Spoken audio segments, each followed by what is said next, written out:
Please rise for the Pledge of Allegiance.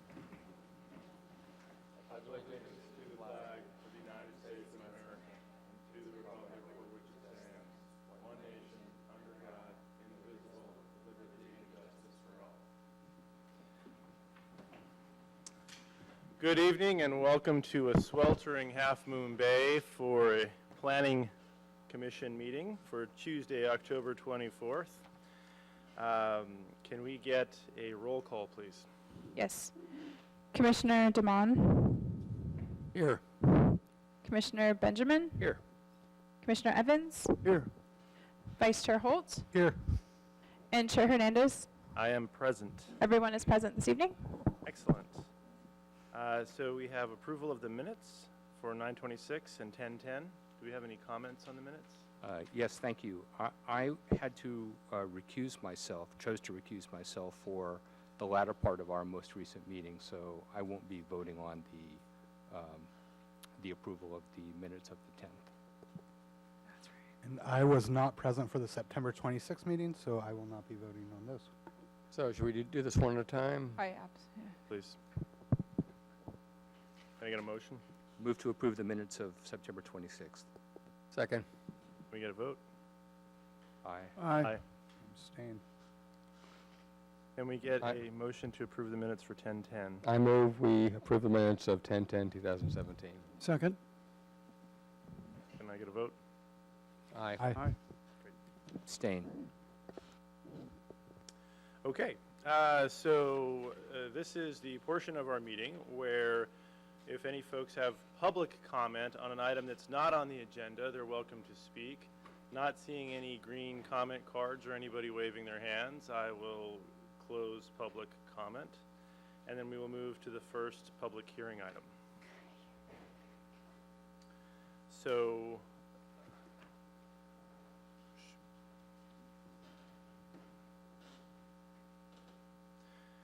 we have a study session on the local coastal program with a special focus on land use. The presentation today is going to be by Dr. Charles Lester, former executive director of the California Coastal Commission.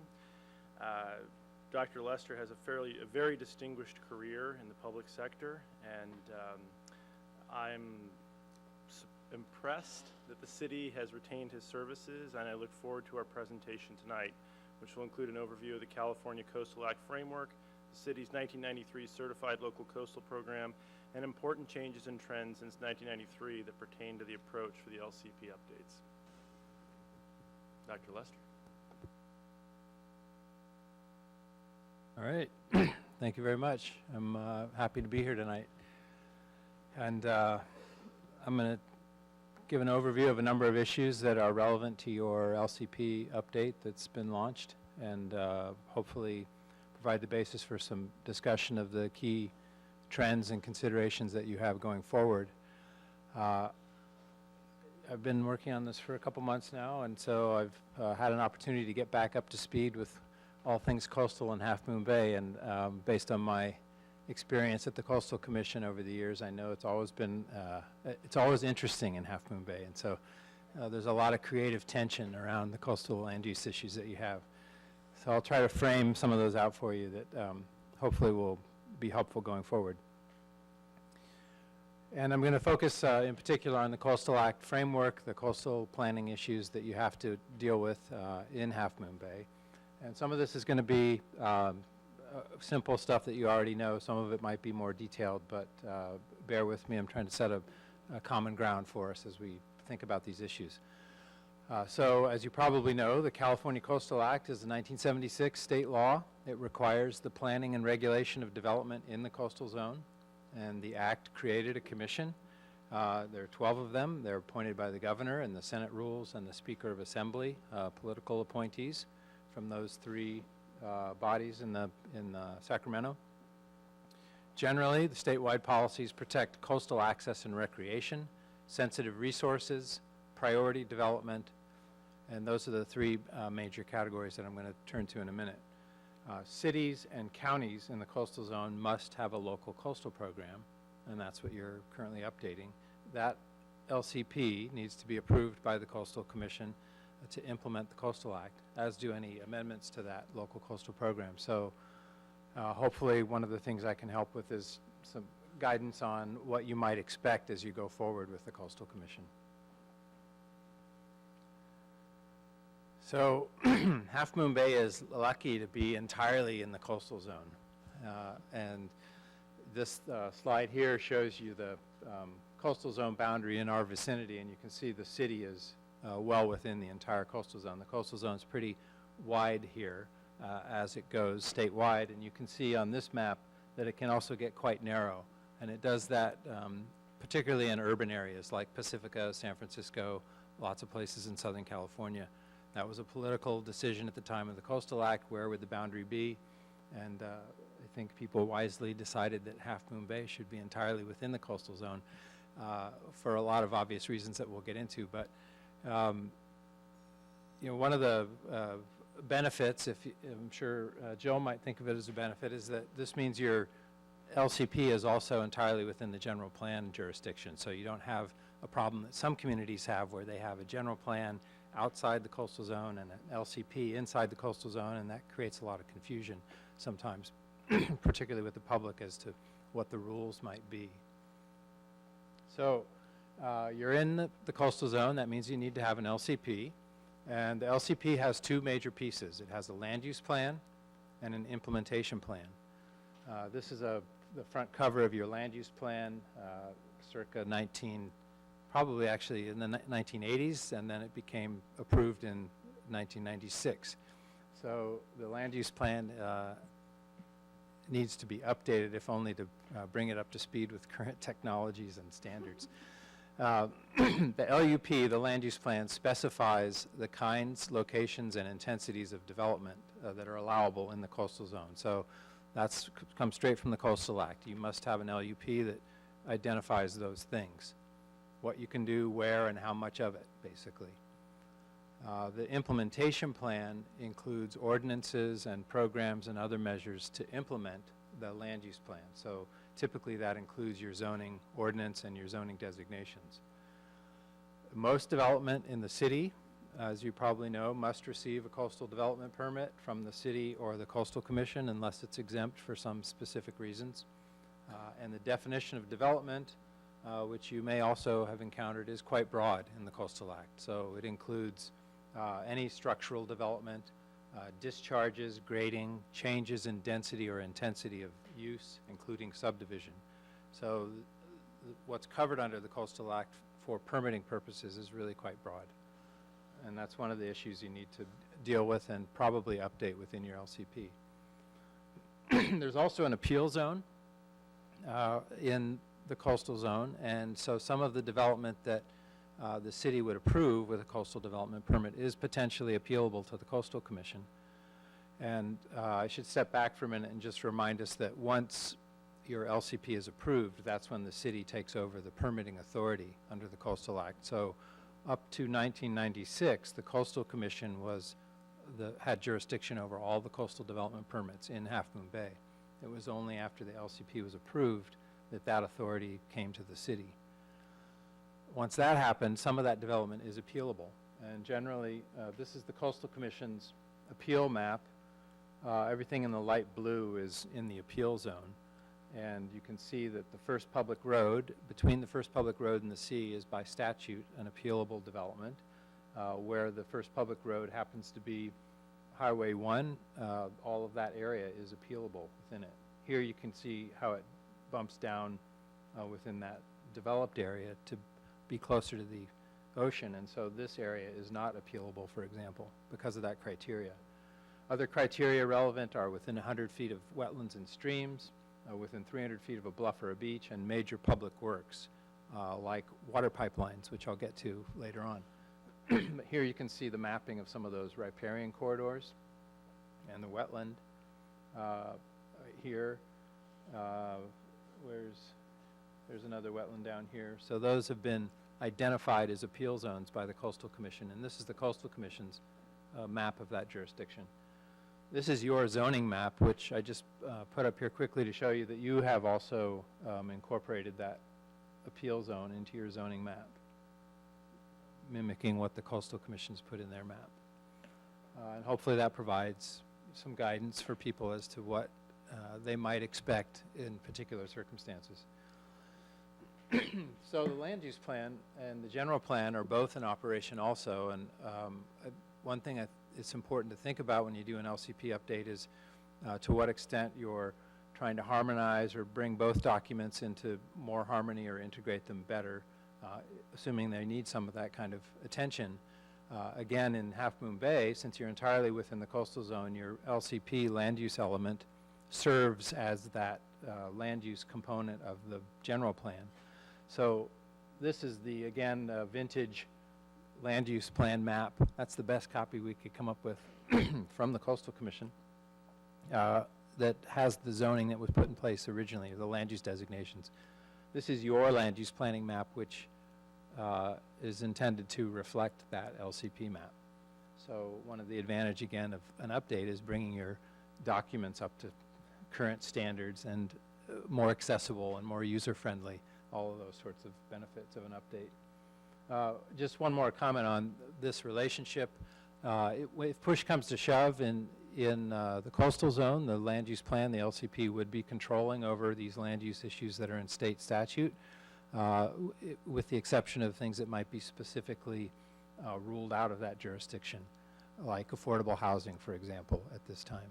So if you have a question about how the two should relate, the land use plan really of the LCP should be your focus of attention for setting the most clear standards for development going forward. The general plan should be compatible and integrated with and supplementary. So there are other issues like the noise element, for example, that is not a requirement of the Coastal Act, but may be a requirement for general planning law. So one of the things you can do during an update is take that opportunity to make those work better together. So getting into Half Moon Bay a little bit, this is a aerial photo of Half Moon Bay in 1970, right before Proposition 20 was passed by the people in 1972.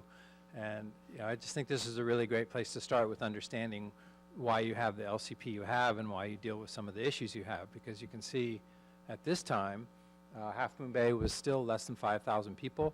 It was mostly developed in this area here, but here, this is Ocean Colony, not yet there, Wave Crest, here's the downtown, and then you can see some of the subdivisions that predated the Proposition 20 and Coastal Act, which has become one of the driving forces behind what the LCP says today and are still issues. So the development pattern was largely agricultural, but with some urban development within it at that time. As you head into under the Proposition 20, which set up the first temporary coastal commission, a planning process was put in place, and every community was looked at in terms of what should we be doing on the coast, and then the idea was to send this plan, the California Coastal Plan, to the legislature to consider passing the Coastal Act, and that's ultimately what happened in 1976. Much of what was in this coastal plan became the foundation for the work that started with LCPs up and down the coast. And this is a map of this area that was in that document, and these great colorful maps for the entire state are there. There's also discussions of every sub-region and community up and down the coast about what the issues are, what you should be thinking about as you begin to implement coastal planning and regulation. This is a quote from the coastal plan, and so you guys are in good company because people have been dealing with this issue for 40 years. Transportation, sewer, and water services and the basic community infrastructure are the keys to development in Half Moon Bay. And that you could say the same thing today, I think, in many ways. That was 1975. Half Moon Bay also was fortunate to be the subject of one of the case studies that was in the back of the coastal plan. So there was a lot of great work done out of the Berkeley Land Use Department and this cumulative study about the Half Moon Bay region, focusing on the highway service area, the water service area, the sewage capacity area, the view shed. So people were thinking about the issues that you're struggling with now 40 years ago in the same way. And so I think that's important to keep in mind as you go forward with the update. So the Coastal Act, the major policies that you need to pay attention to when you're doing an LCP, one that we'll talk about a lot, this requirement that new development be concentrated in existing developed areas, coupled with a protection of agriculture and a requirement to maintain a stable urban-rural boundary and prevent the conversion of ag land. And then coupled with those two are a requirement that new development should always have adequate public services to serve it. And on the flip side, any new public services should not be growth-inducing. So there was this expectation in the Coastal Act that you would direct your new development to places that were already developed on the coast. So we're going to stop sprawl in 1976. We're going to protect our ag lands outside the urban areas, and we're going to make sure any new development has enough water, sewer, traffic capacity, schools, et cetera, to serve it. Trying to break that classic suburban sprawl dynamic that was leading to a lot of the coast being lost. I just put this down here because this is one of the my favorite examples that I show when I talk about the Coastal Act generally, which is Cambria and San Luis Obispo County in 1972. This is the urban-rural boundary in the LCP, and this is Cambria in 2013. So 40 years later, lots of infill development, but nothing outside the urban-rural boundary. And you can see that up and down the coast, including in Half Moon Bay, which we'll get to in a minute. And of course, everybody always uses this stretch of the San Mateo coastline as a classic example of why we've been so successful in California with coastal management. How did we manage to protect that stretch of coast from Santa Cruz to Half Moon Bay when there's 8 million people, 20 miles over the hill? So you have to wonder. Other major policies in the Act, these are the resource protection policies: quickly protect public access and recreation, protect wetlands and habitats and sensitive resources, protect our natural shorelines and minimize the risks from hazards, so try to avoid seawalls, for example, protect cultural resources, protect scenic resources, protect community character. All of those are basic values of the state law. And then in terms of priority uses, even though it's often thought of as a resource protection statute, the Coastal Act also put a premium on what are called priority uses. And so let's make sure we don't prevent those from happening. So these are lower cost visitor serving and recreational facilities, water recreation, visitor serving commercial, saving oceanfront land for visitor recreational use, aquaculture, and other boating and commercial fishing, and then what are called coastal dependent resources and or developments, and those would be developments that have to be on the coastline to function at all. So at the time there was a lot of attention on energy plants and facilities that needed seawater intakes, and so those were coastal dependent, quote unquote. A boating facility, obviously, a dock or a commercial fishing pier, those are coastal dependent. You have to make sure that you don't preclude those in what you're doing. So this is going to the Half Moon Bay land use plan and thinking about the urban-rural boundary issue and the basis for the LCP you have. When the LCP started to be thought about, basically there were two different competing ideas. One was, if you look at Half Moon Bay in context of San Mateo County, here it is right here. All of this area is essentially zoned, this is the county's zoning map, agriculture or resource protection or some sort of open space or non-urban. There's a few tiny pockets of community development, but basically rural and agricultural open space resource lands surrounding the city of Half Moon Bay. So when the LCP was approved, the city and the Coastal Commission made a determination that in the big picture, taking that view, the urban-rural boundary for the purposes of Half Moon Bay is the city limits of Half Moon Bay. And this you can see more closely here, again from the county's mapping, showing the urban area and the rural, so-called rural area. And that goes to the core requirement of the Coastal Act that new development in general should be directed into this urban area. It also includes the urban mid-coast in the county, so not just the city of Half Moon Bay, but the urban mid-coast. That was one determination in the LCP. Let's direct all the county development on the coast side into the city urban area so that we can protect the rest of the county ag lands, the rural lands outside the city. On the other hand, we know that there was this existing pattern of subdivision that predated the Coastal Act, and there were these lot patterns out there, like at Wavecrest, for example, that had been in place for a long time. But the LCP discussion, if you've ventured into it and tried to read it a little bit, talks a lot about this artifact of what was here when the LCP was created. And so at the same time that the urban-rural boundary was set at the city limits, the LCP also says, notwithstanding, we've got this inherited patchwork of development. Something restarted. So you've got this patchwork of developed and undeveloped and agricultural land right within the city.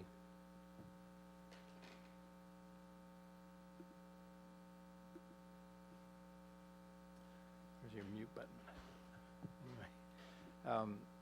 And the LCP also recognizes that there were limited public services at the time. So it was different than the conditions today, but they were also limited. And this is just a quote, I won't read it, but from the LCP that acknowledges this pre-Coastal Act pattern, I love that, has not always been consistent with the policies of the Coastal Act. So sort of saying, look, we inherited this situation, which is really not our vision for areas of the coast like this, but this is what we have to work with. And the way we're going to resolve that, recognizing that there was a lot of prime agricultural land within the city limits. This is from 1975. These are ag lands here. Again, Wavecrest and down Brown Ocean Colony and up above the downtown, interspersed with developed areas. And so how do you deal with that conflict?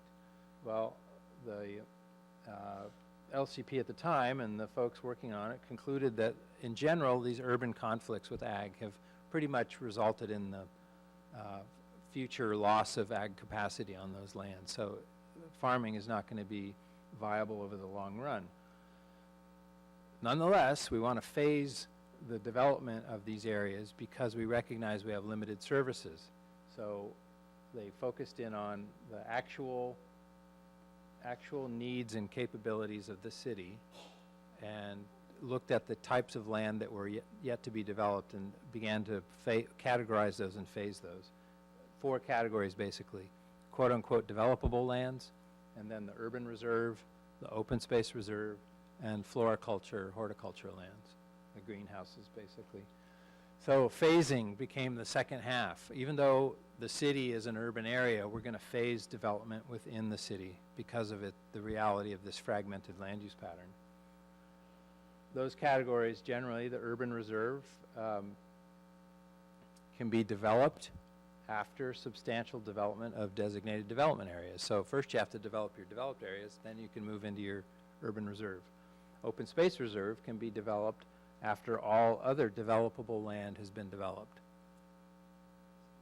So that's going to be a while. LCP amendments are required to change any of those designations. So one of the things that you might contemplate in an update is whether any of those designations need to be changed, given what the conditions are today.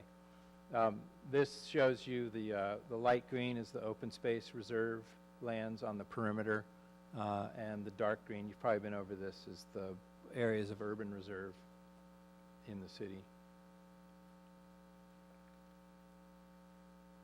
So the other piece of this phasing was the planned unit developments, and the LCP identifies 17 specific areas that are so-called PUDs. And this lists them all here. I'm not going to go through them, but there's a map in your draft materials that shows you where they are, and I'm sure you know a lot more about them than I do. The purpose of the planned unit development under the LCP is to ensure well-planned development of large undeveloped areas. So we got all these huge tracts of land. We want to make sure we do it right in accordance with the policies of the Coastal Act. We also want to allow flexibility, design, innovative design within those areas, but we also want to protect resources, achieve public access and affordable housing where we can, And then finally, all of them are to eliminate these poorly platted and unimproved subdivisions.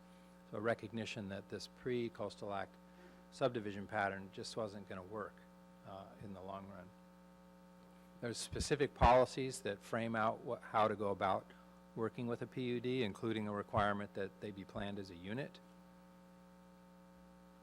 and also that a specific plan might be required to do development within a PUD. And so actually most of the PUDs have a requirement to do a specific plan if you want to move forward with development within it. And that means the entire PUD needs to be planned at the same time, which makes sense when you're dealing with large tracts of land with no, with constraints and also concerns about how the development pattern might relate to the rest of existing development. Each PUD also has specific conditions within the in the land use plan. So if you're curious about a particular one, you can go find it in the land use plan, and there'll be a discussion there about what its objectives are and some of the concerns that the city had when it certified the LCP. And so this is just the example of the Podesta PUD, which I know you're familiar with. Under the LUP, development at Podesta must be industrial and residential, not to exceed 125 units, 40% of gross area, retain 25% in open space, have only 2 vehicle access points, etc. Those are specific requirements in your land use plan that have to be met with any future development unless you amend the LCP to do something different. So, and each of the PUDs have these kinds of conditions specified within the land use plan. Some of them also are reflected in the zoning code in some more detail. So let me move into public services for a minute. As I said before, another premise of the land use plan and the LCP is that services are limited in Half Moon Bay. They were limited 40 years ago, they were limited 20 years ago, and they're limited today. The nature of those limits have changed a little bit. But you have policies, very strong policies right now in your LUP that require that public services be adequate for any new development. So does it have a single family home, does it have a water connection? Is it connected to the sewer? Can you fit one more car on the roads? Yes or no? Those are the questions that are required to be asked.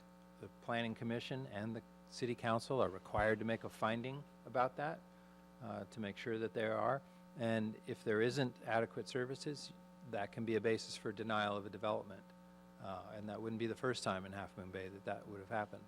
So those are core requirements of your land use plan with your services.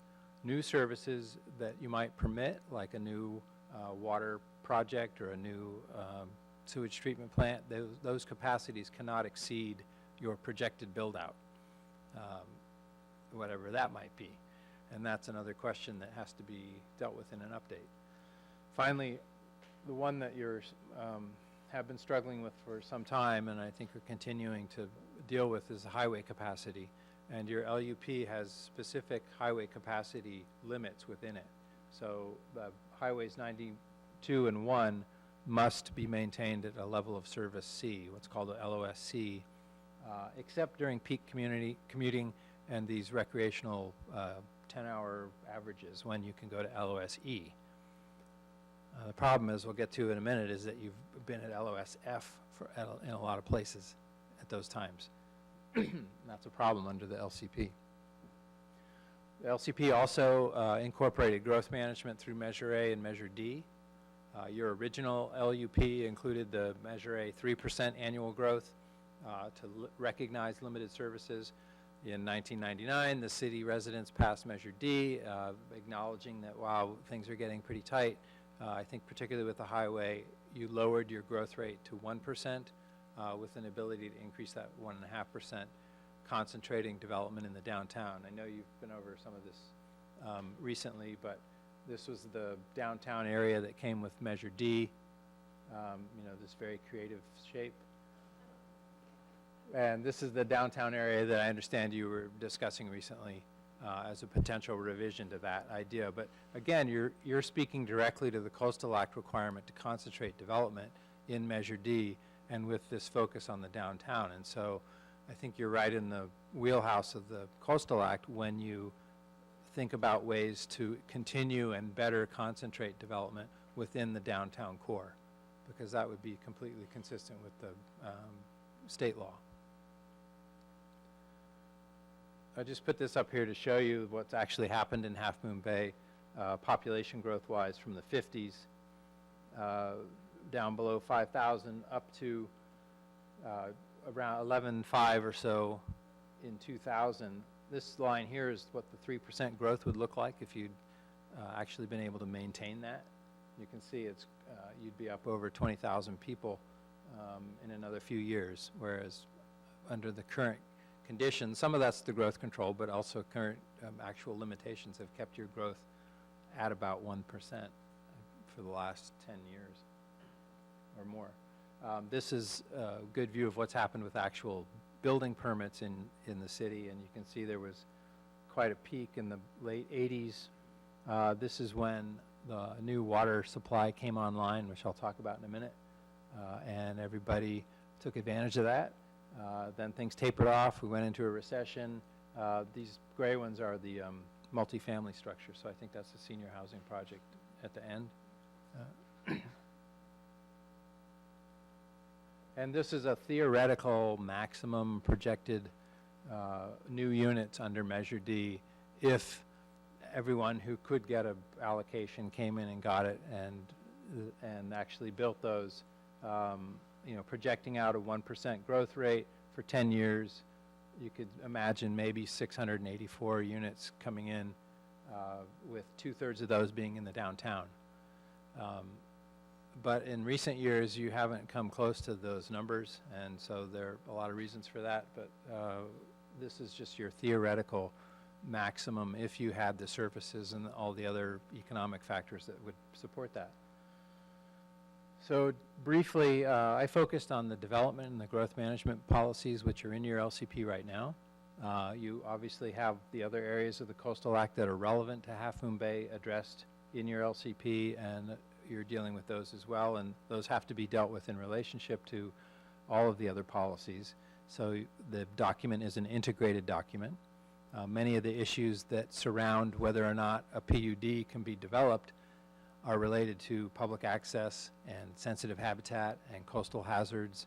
I can tell you from my own experience, the Wavecrest project that ultimately didn't happen, you know, ended up having to deal with a lot of resource issues, wetlands, sensitive habitats that were identified at the time of the proposal. So that was one of the reasons that development stalled, and it ultimately was acquired by Post. So with water supply, one of the things that's important to understand is that while this was originally one of the major constraints for development when the LCP was certified, there was this new Crystal Springs project, the so-called Phase 1 project, where the CCWD brought water over from Crystal Springs to Half Moon Bay, and this opened up the development scene, which you just saw in that other graph. They sold about 8,000 water connections as part of the financing of the improvements to their system. That was in 1987.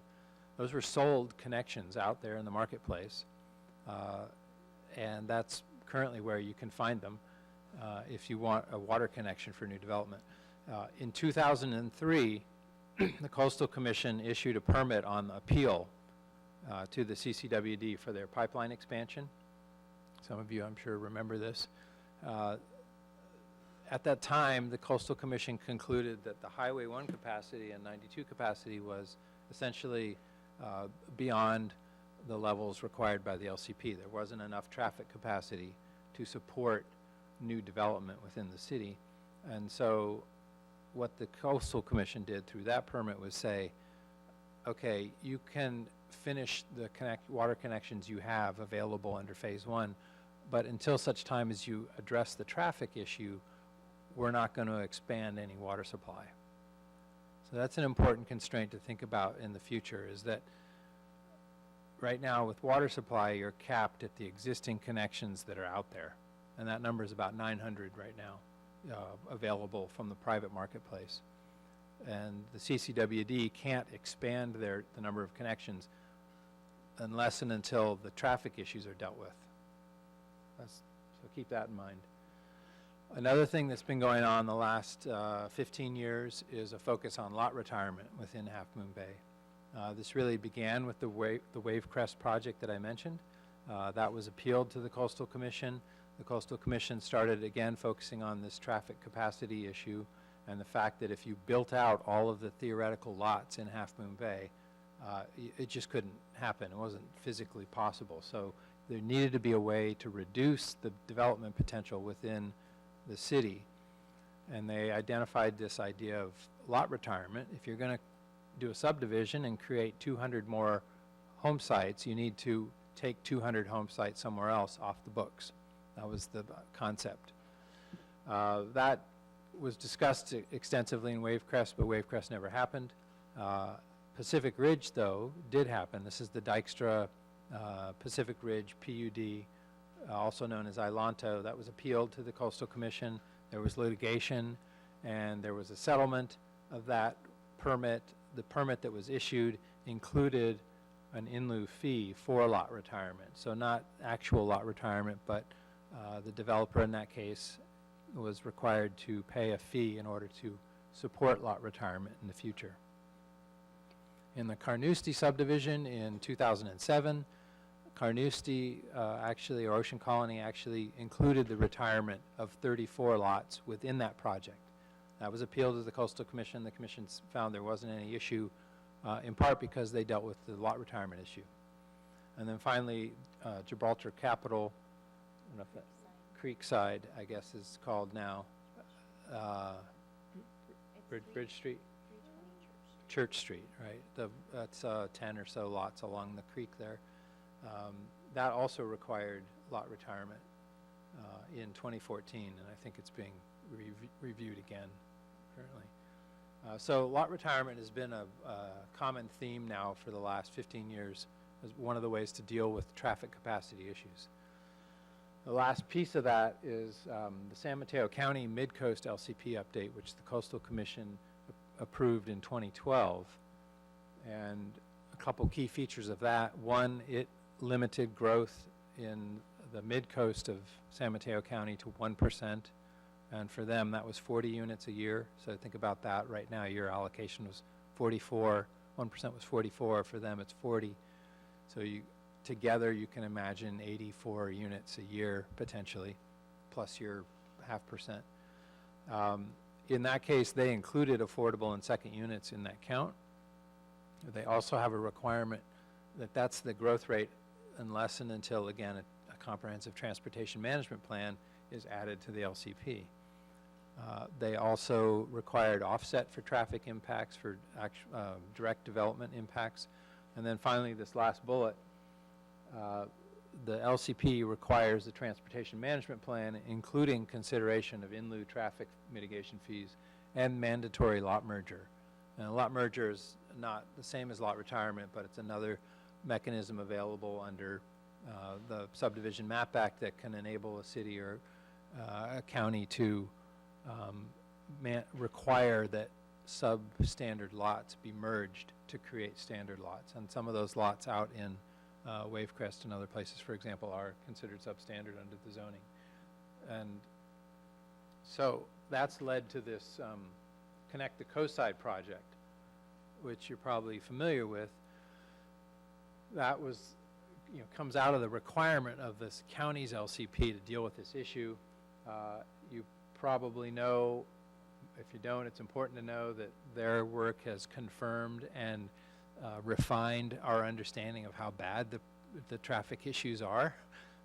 These red dots are all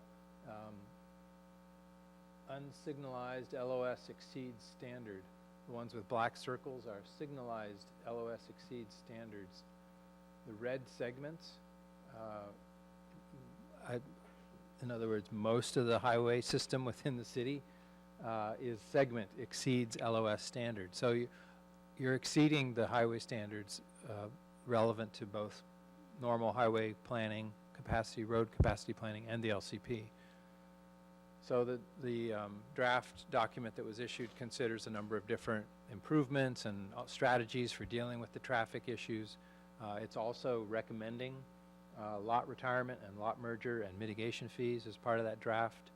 I don't know the latest on the timing of when that I think they were saying it might be expected later this year to have a final out, but there's multiple things going on here that relate to that traffic question, and that may be something that the Planning Commission wants to take into account as you look at how to update the LCP requirements. So the summary, you have about 900 residential water connections available in the CCWD district in the private market. Traffic capacity is maxed out. Wastewater, which I didn't get into, is generally okay, but there have been some concerns about capacity on the transmission lines and spills. Growth is limited to 1.5% in Half Moon Bay, 1% in the county, and there's planning underway to resolve the constraints. Other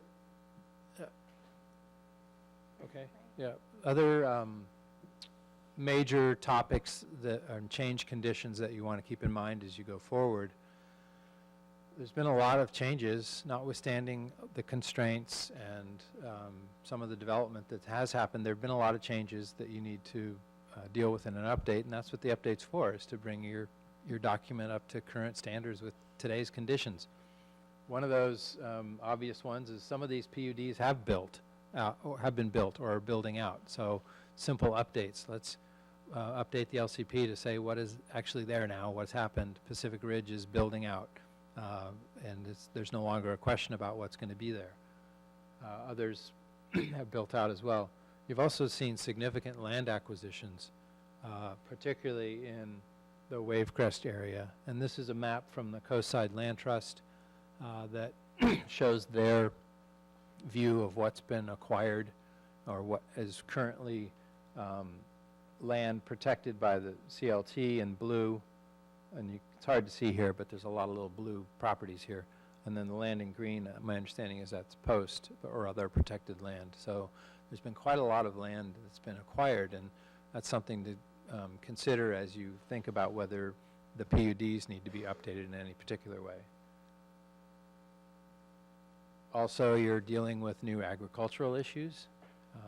I haven't gotten into the details myself, but I understand there's a lot of discussion about cannabis and this new agricultural market, but reflecting on where we've been and where we are right now, it's interesting to see how our views of ag lands have changed a little bit since the original conclusions that maybe ag land isn't going to fly in the city.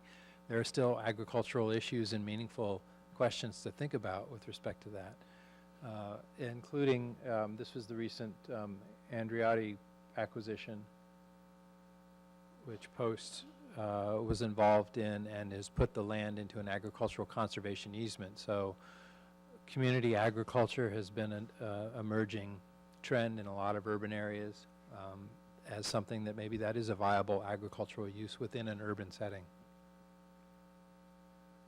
And of course, affordable housing remains important. I know this is a council priority, as it should be.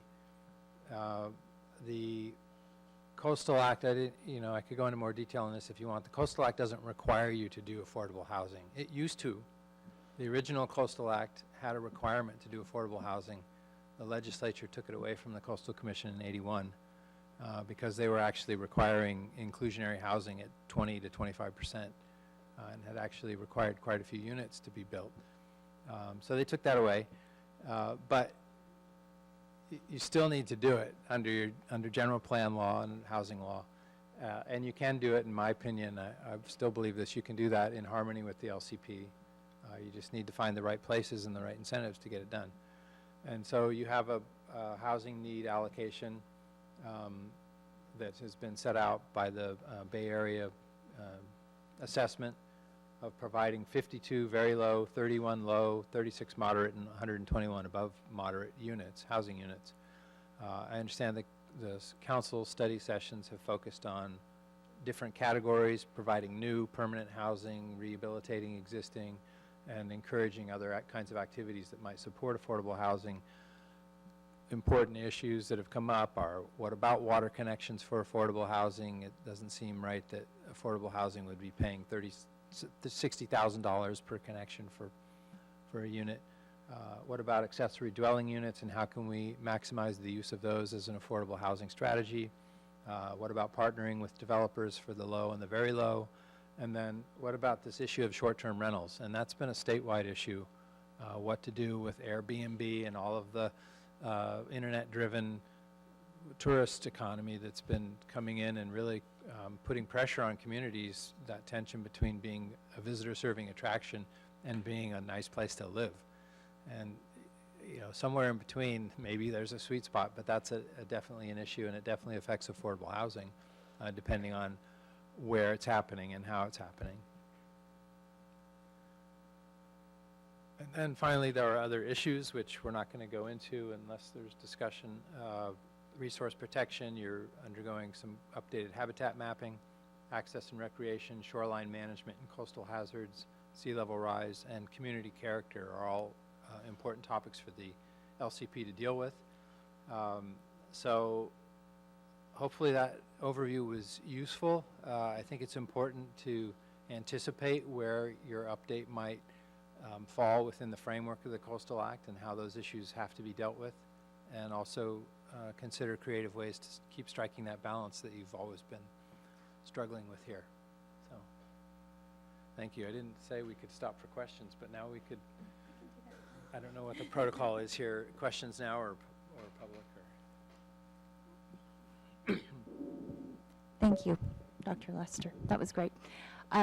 We were expecting maybe some clarifying questions from the Planning Commission at this point, and then to take public comment, and then for the Planning Commission to hold a discussion. We also have some next steps slides after that to share with you. We're very interested in this discussion informing the next step in our work, having done obviously a lot of research and just how much Charles has been able to absorb everything about Half Moon Bay in a very short period of time, so that we can move into revising the land use focused part of your LUP. We also, of course, still have a tome of community input from that. We have the GPAC direction that we've been discussing along the way. But we would really like to hear feedback on any of the concepts you heard tonight, any concerns you might have about capacity that you heard about tonight, or some of the strategies relative to lot retirements or mergers and those kinds of things. Excellent. Dr. Lester, thank you for the presentation. As I wrote down most of my questions, you answered them in the preceding or the subsequent slides that fell afterwards, so I thought it was pretty educational. Questions? I'm going to, I see Jimmy shaking his head, so nodding his head. Would you like to ask some clarifying questions? I would. Thank you for the presentation. That was wonderful. I took a page full of notes. These weren't answers. These were topics, any of which could spend a lot of time. So we just pick 2 or 3 of them to address. I would like to drill down a little bit on the impact of the accessory dwelling unit law changes that you referenced in this slide, and its nexus with the requirement for coastal resource protection. So, as I understand the ADU, and it's a simplistic model, if you have a house and you have some extra space, you know, depending on constraints of how much room you've got and whether you build it inside or whether you have to put it outside, limited to a certain size, there's going to be another family potentially in that unit. Similarly, well, the general case is that that family is going to consume additional resources. In particular, we'll just pick on water. You know, it's schools, roads, police services, but water, since that's a tight constraint.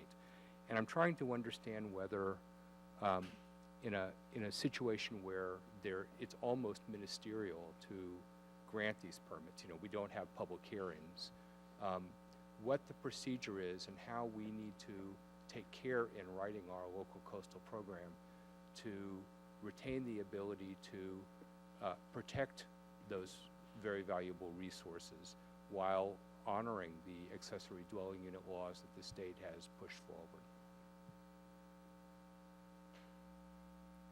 Well, that's a great question. Jill, you can just tell me if I'm overcommitting the city in anything I say. Just say, no, we can't do that. You know, there's definitely a tension there, and my time at the Coastal Commission, we spent a lot of time with LCP amendments implementing the accessory dwelling units or the second unit laws that were being passed, most of which were of the streamlining nature that you talked about. How can we get these done easier and quicker? And so we were always very careful to make sure that you can do that, it's fine, but you still have to protect resources. So you have to do it within the confines of the LCP requirements or the Coastal Act requirements. But how you do that is another question, and I think one side is a little easier, like resource impacts, wetlands, for example. Doing an ADU in an existing developed subdivision where there are no sensitive resources to speak of is not a concern, as long as it meets the zoning, and I think the streamlining model works there. There is a footnote to that, which is even though you may not hold a public hearing or feel much discretion there, the Coastal Commission still reserves its right in the appeal zone, so you might have an ADU permit issued, but it might be in an appealable area, and the Coastal Commission's position is that, and usually is preserved in the law, is that that's still appealable to them. So there may not be a local hearing, but if for whatever reason there is an issue, it could end up having a hearing. So let me sharpen my question just a little bit. In an area that's not in the appeal zone, in the middle of a neighborhood Right. that's well outside of that area, and I'm not saying this is going to be our future, if we suddenly see a tsunami of, I'm mixing metaphors there, of ADUs, that could have a substantial impact on the water planning that we have used as a basis for what is sustainable development and a Right. safe yield, Right. which is one of the requirements under our public works policies. So that's the second side of the equation, as opposed to physical resource impacts, services, water supply being one of them.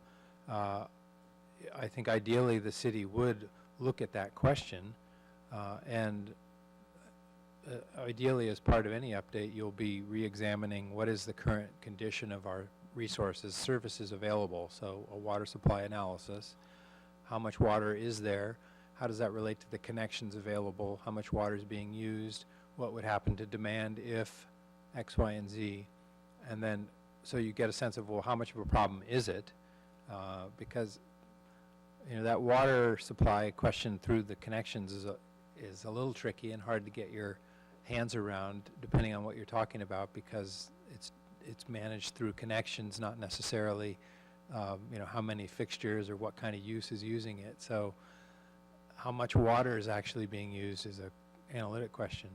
Okay. But I mentioned when we did the county update, I think currently in the city of Half Moon Bay, for example, affordable housing and density bonuses for affordable housing are exempt from, or density bonuses are exempt from the growth management restriction.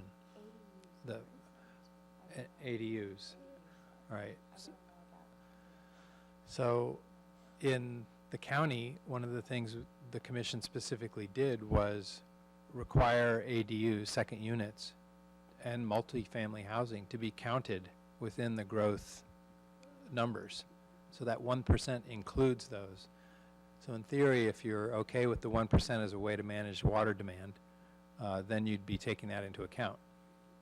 That's a question for consideration as to whether to fold those units into the count, because at the same time you also don't want to prevent affordable housing that might be needed, and how do you do that? And so in the county's case, they came up with a method for averaging over 3 years. So you aren't exempt, but you could fit within like 120 units instead of 40 and use those over the 3 years, then it was okay.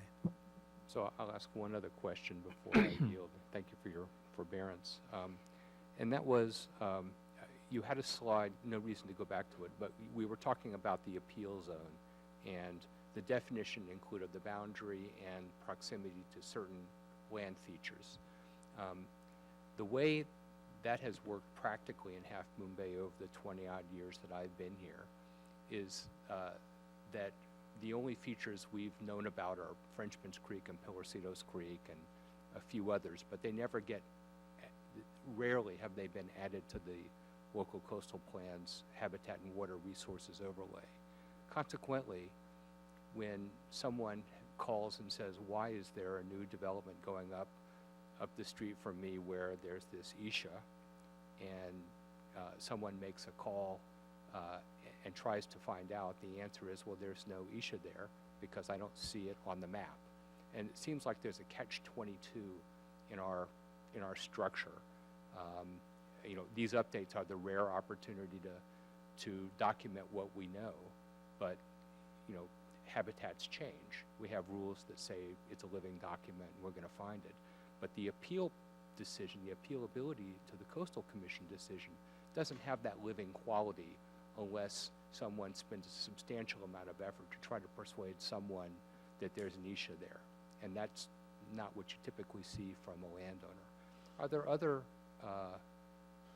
communities within the local coastal program that have a different answer that might help us avoid that catch-22?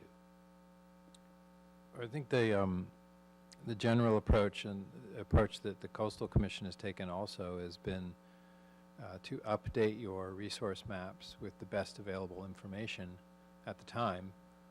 So that's definitely one thing you should be doing, and I assume that's one of the reasons you've started the updated habitat mapping. I also see from the appeal map that somebody at some point identified some wetlands and riparian areas and designated those as appealable. There probably have been a few issues too where those have been identified without them showing on a map and then being the basis of an appeal.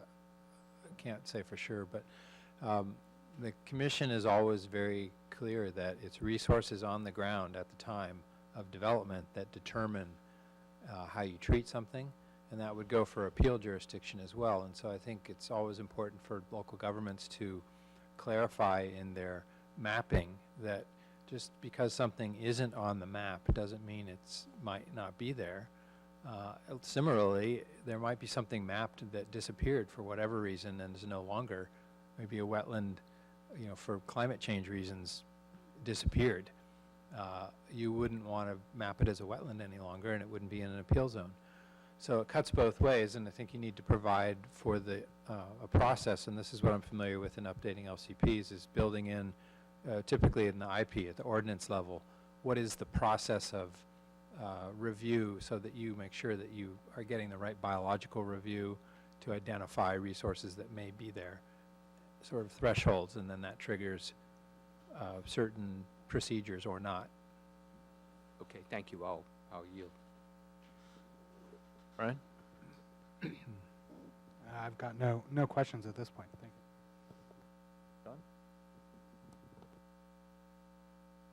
you. Don? Thank you again for going through that. It was really clear and easy to understand. I'm still a little, in my own mind, confused about the connection between houses and traffic. And only from a policy point of view. Do you have, or have you run across, has there been any sort of documentation starting in, say, 1950 of the number of housing units that are built and the number of cars that are kind of traveling around, both in Half Moon Bay and in the unincorporated areas, in a way that we can say, well, if we build 200 houses, it's going to result in this traffic, or is there traffic? I mean, it seems like hasn't been a lot of houses, and there's a lot more traffic relative to how many houses are built. And from a policy point of view, I don't think we, from a zoning point of view, have a way to say how many people are allowed to live in a house. I mean, we don't have a mechanism to do that. Right. So I'm really interested in going forward with policy, since we're kind of log jammed all the time, right? Every weekend and with our circulation here. Yeah, how do we? Well, that's a good question How do we about get facts to do this? yeah, the data. I don't know about early traffic data. I'm not a traffic engineer, but I'm sure at least in the 60s you'd start seeing that kind of information. Maybe some of it exists before that, about how many cars are driving over along Highway 1 or something, from Caltrans maybe. Yeah. So it'd be interesting to put that together and look at the relationship. But there are other things driving the traffic, literally, which including the tourist economy you have here. And so that's why, you know, even when the LCP was originally done 30 years ago, there was a focus on recreational peak period traffic periods, because one of the coastal commission's the argument really from the Coastal Commission standpoint is, well, if you have so many people locally driving and jamming up the roads, then the visitors can't get to the coast. But I think here, you know, you're a victim of your own success because you have both visitors and residents driving. So the visitors are definitely part of the contributing to this issue, right? So it's a challenge as to how to plan your way out of that. Would it be helpful to have the data?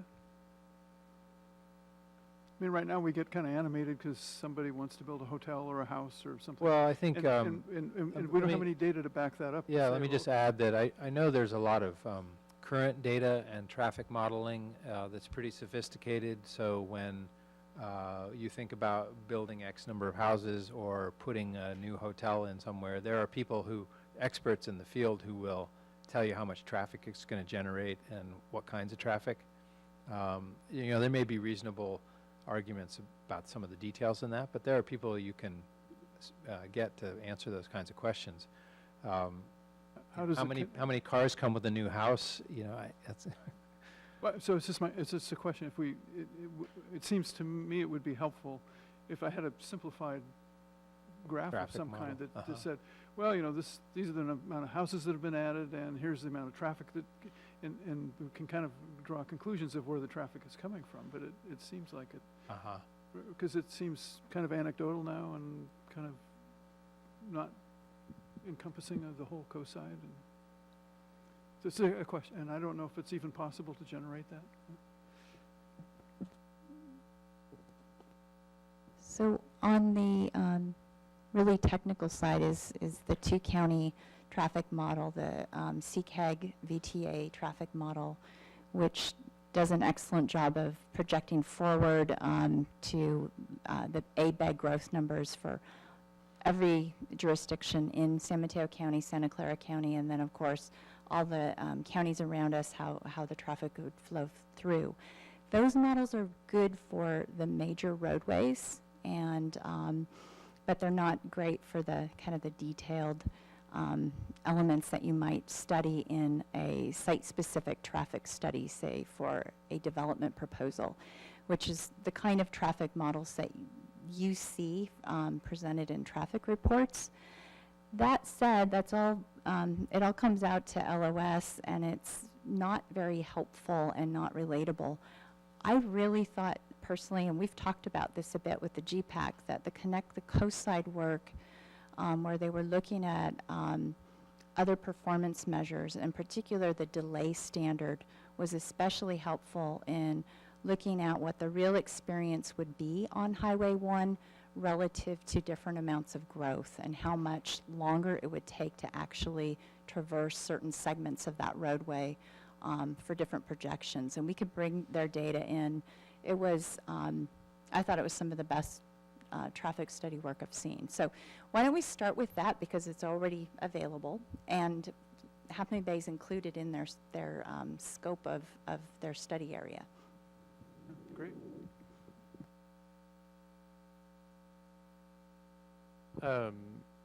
Couple of questions following up on that.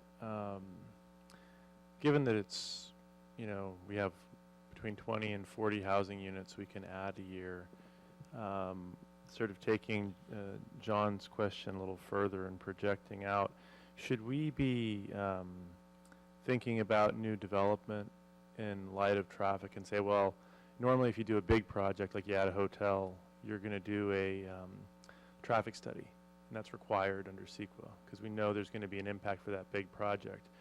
But if I add 40 individual housing units one at a time, there's nothing there that happens.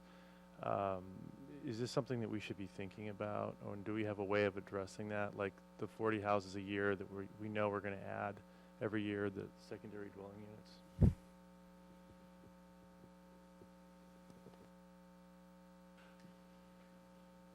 Joe may want to speak to the details a little more.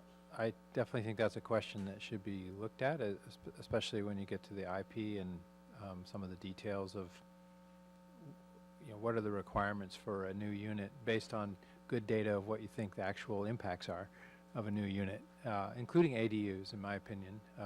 You know, I think ADUs in general are a great strategy for urban infill and, you know, sustaining a local economy and population. But you do need to evaluate what the concerns might be related to that.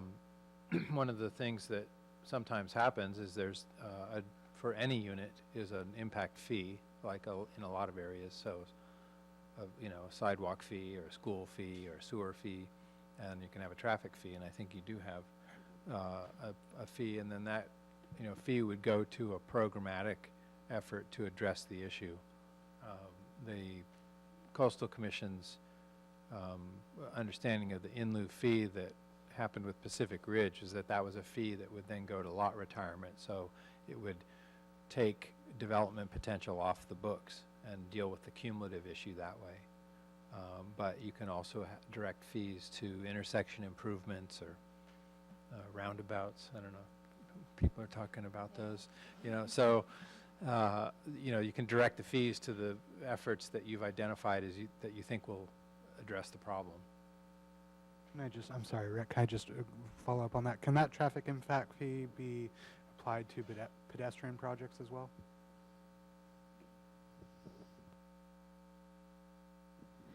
Right now, it can, and so just I want to speak to how the your TIF, your traffic impact fee, is structured in the moment.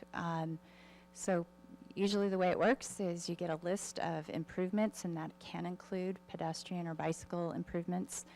Often they're auto-related. Intersection improvements are very typical.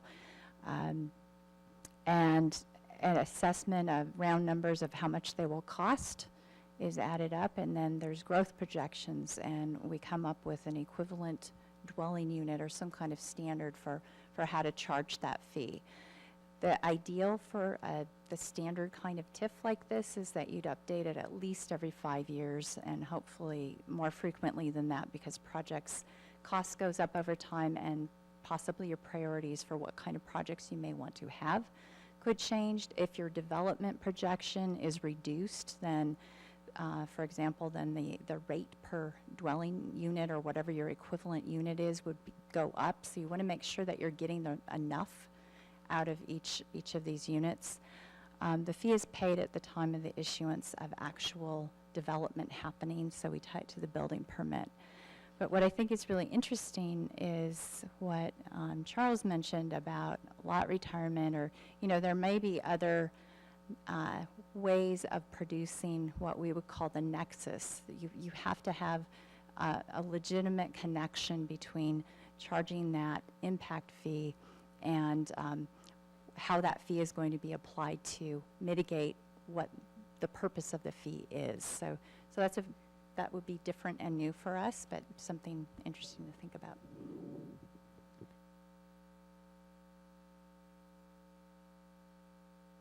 Given the priority of low-cost access to the coast, but we also have this challenge with traffic where the level of service is an F on weekends, how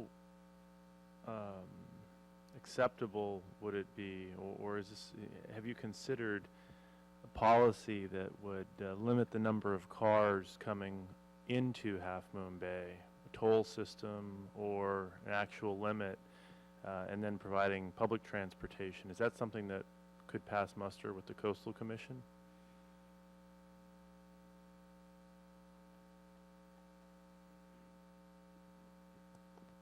Yeah, that's, I'll have to think a little bit more about that, but it, possibly, if there was, you know, a comprehensive solution, I guess what you're suggesting, that instead of driving in, you'd have a transit system available.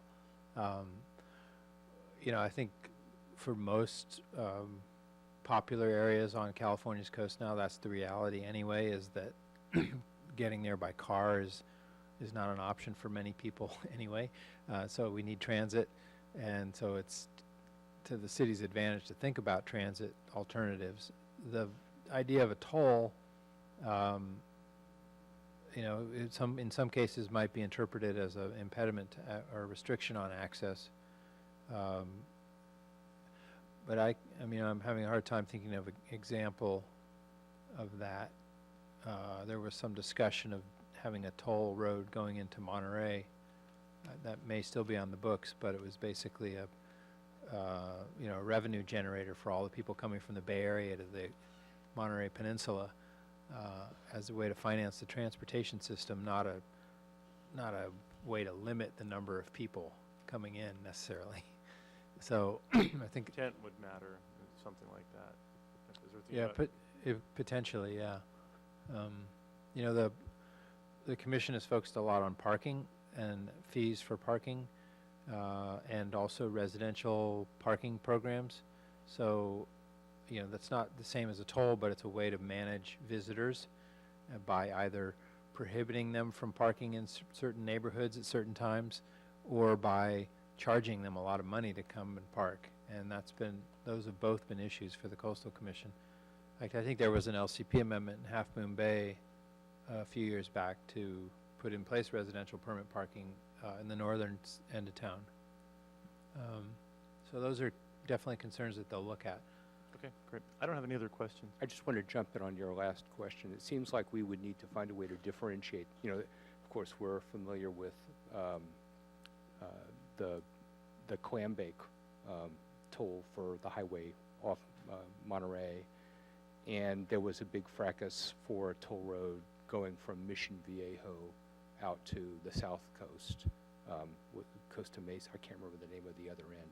So if we were going to pursue some approach like that, we'd want to be mindful about how we would distinguish it from those which were, I think they were poorly received by the agencies, maybe. Well, yeah, the big toll road was not about the toll, but about the road, the one in Orange County, which would go through the state park and the riparian corridor. So that was, it was not received well.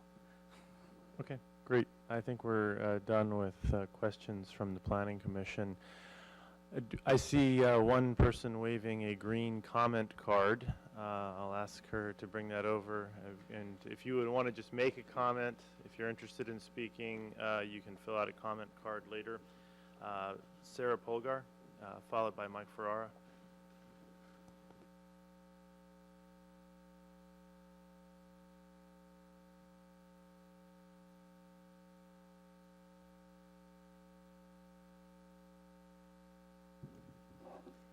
Hi, I'm Sarah Polgar. I'm a resident, but I'm also on the board of directors of the Coast Side Land Trust. I don't really have comments. I had questions. Is that all right? They're kind of clarifying questions. Thank you so much. That was a great presentation. I learned a lot. I had a couple questions. I can ask them all, and you can see remember. Is that okay? So one of the things I was wondering, you were talking about how what matters is, in terms of what the commission, Coastal Commission looks at, is what's on the ground. And so I was wondering how that would play out with the 300 feet from a bluff in terms of the appealable area. So over time, our bluffs are changing pretty rapidly, the bluff edge. So does the commission move with that? So that was one question. Another had to do with the grandfathered in kind of conclusion about that the ag that's interspersed with the urban areas is not viable, so that there was that kind of, okay, our boundary, that's the ag urban boundary. Is that kind of de facto now? Is that baked in? And so now that we're looking and maybe rethinking about what our those interspersed ag areas value in terms of ag, can we rethink that, or are we kind of stuck with the boundary we have? Another question I had was about Measure D. It looked like it had a different downtown core than what we're considering it as a downtown core for the update. Does the update then refine, change what the Measure, because the Measure D one was pretty hilarious. So I was wondering what takes precedent when we update our plan. And then another question was about the water connections. And you may have answered this and I may have missed it, but can the LUP actually define how those are parceled out? No pun intended, but those remaining ones, because you had something about water connections and low-cost housing, I think. So just I didn't understand if that's something that can be included, being that specific, or if that's too specific. And then another thing, maybe this is a comment. So I saw Jill look at me when she brought up the Connect the Coast traffic study, because one of my comments on the draft plan was like, take that out. We didn't, there was no public process for us to look at that as a community. And I think that certainly it sounds like it's, when Jill says something's valuable and worthwhile, I listen. So I would definitely be interested in learning more. I will say that the information that the GPAC, as a GPAC member, what we received wasn't I didn't understand it. I don't know a lot about traffic studies, et cetera, but I'm also, it just there wasn't a lot of meat to it. So I came away going, I know some new terms, but I don't know what they actually mean in terms of how that's different than what we already do. So those were my questions and comments. Thank you very much. Okay.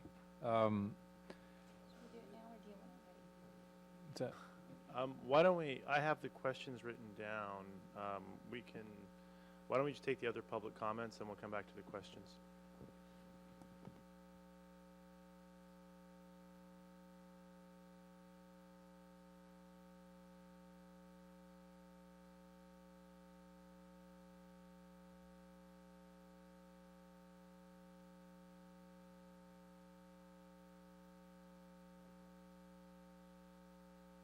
All right. I do have a couple of questions. One would be water and the 900 available. That's a higher number than I think I've ever seen in the last decade or so. I thought I had always seen rather less than that, especially for what we call non-priority. And but then over the last decade, I've seen numbers that change constantly, and so I was just wondering if that's the latest computation from CCWD. We're in a complicated situation with CCWD in that, as my understanding is that in the city of Half Moon Bay, affordable housing is not a priority, but in El Granada, apparently under the county, it is a priority. And so, yeah, so somehow these priority connections that are affordable housing have been drawn down. I didn't see the affordable housing, so there's something in need of an audit of some kind there about whatever we have available for Half Moon Bay. And I do applaud the council's intention to try to get a priority allocation for affordable housing. It would be nice to know really what that is. Regarding LOS, CEQA was changed by the legislature some time ago to no longer require LOS, although our LCP still does. That's good. It has now gone over to VMT, and I think they're still tripping over themselves to get VMT identified and made into a workable thing. But sooner or later, I think Half Moon Bay will have to deal with VMT. And that makes me segue over into ADUs, because it would seem to me that an ADU that's within walking distance of transit is a good thing, and it's consistent with our goals to reduce greenhouse gases by 2030, 2040, 2050. But to create ADUs that can only be serviced by an automobile is not exactly progress. It may answer the housing crisis, but it stagnates us relative to GHG reduction. I guess that was more opinion than question. But, anyway, thank you very much for an excellent presentation. Thoroughly enjoyed it. I'm impressed by your deft use of acronyms. Jerry Steinberg.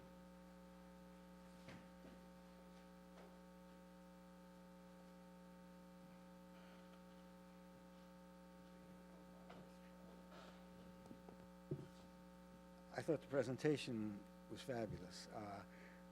I didn't really understand the total feel for it, but my question is really on traffic. I'm a little confused that Obviously, I'm in a particular situation, a very particular situation, where an intersection has been designated as to put a light in. What I don't understand is if the LOS, which we're running on right now, is at F, why do you put a light in? And why did the Coastal Commission approve 40 homes without a light, but for 63 homes, they need a light? I never understood that.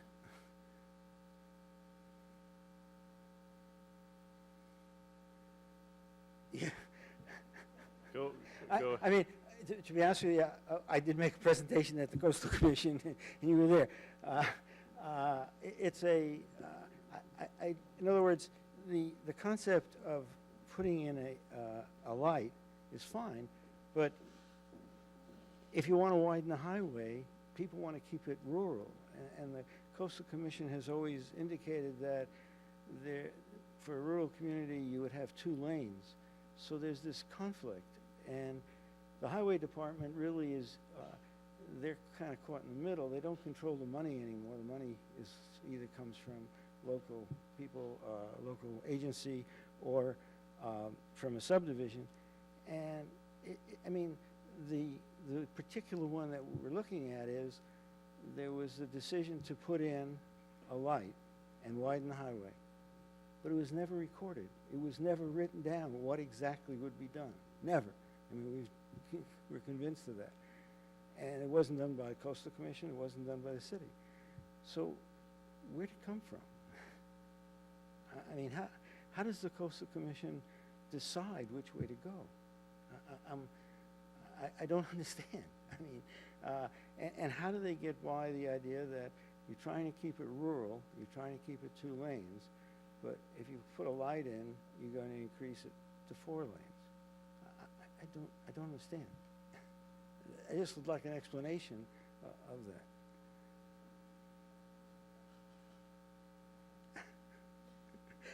If you want to answer that one now or defer, I'll. Okay. Well, I was going to say, I'm not sure I'm the right person to ask about how the Coastal Commission decides things.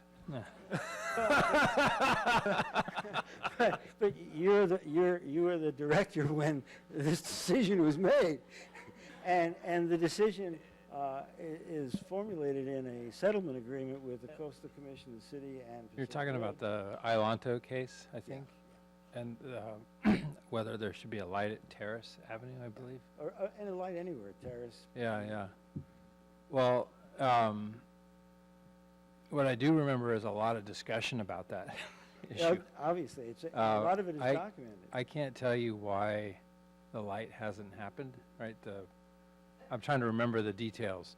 The residents, Caltrans has not approved it. Caltrans has not approved it? There are a lot of reasons. I mean, what in other words. Hey, you're gonna Jerry. I think this is an interesting discussion. This is really off topic from what we're talking about. It's very specific. If you guys want to connect afterward, I think that would be terrific. I'd be happy to do that, yeah. Lenny Roberts.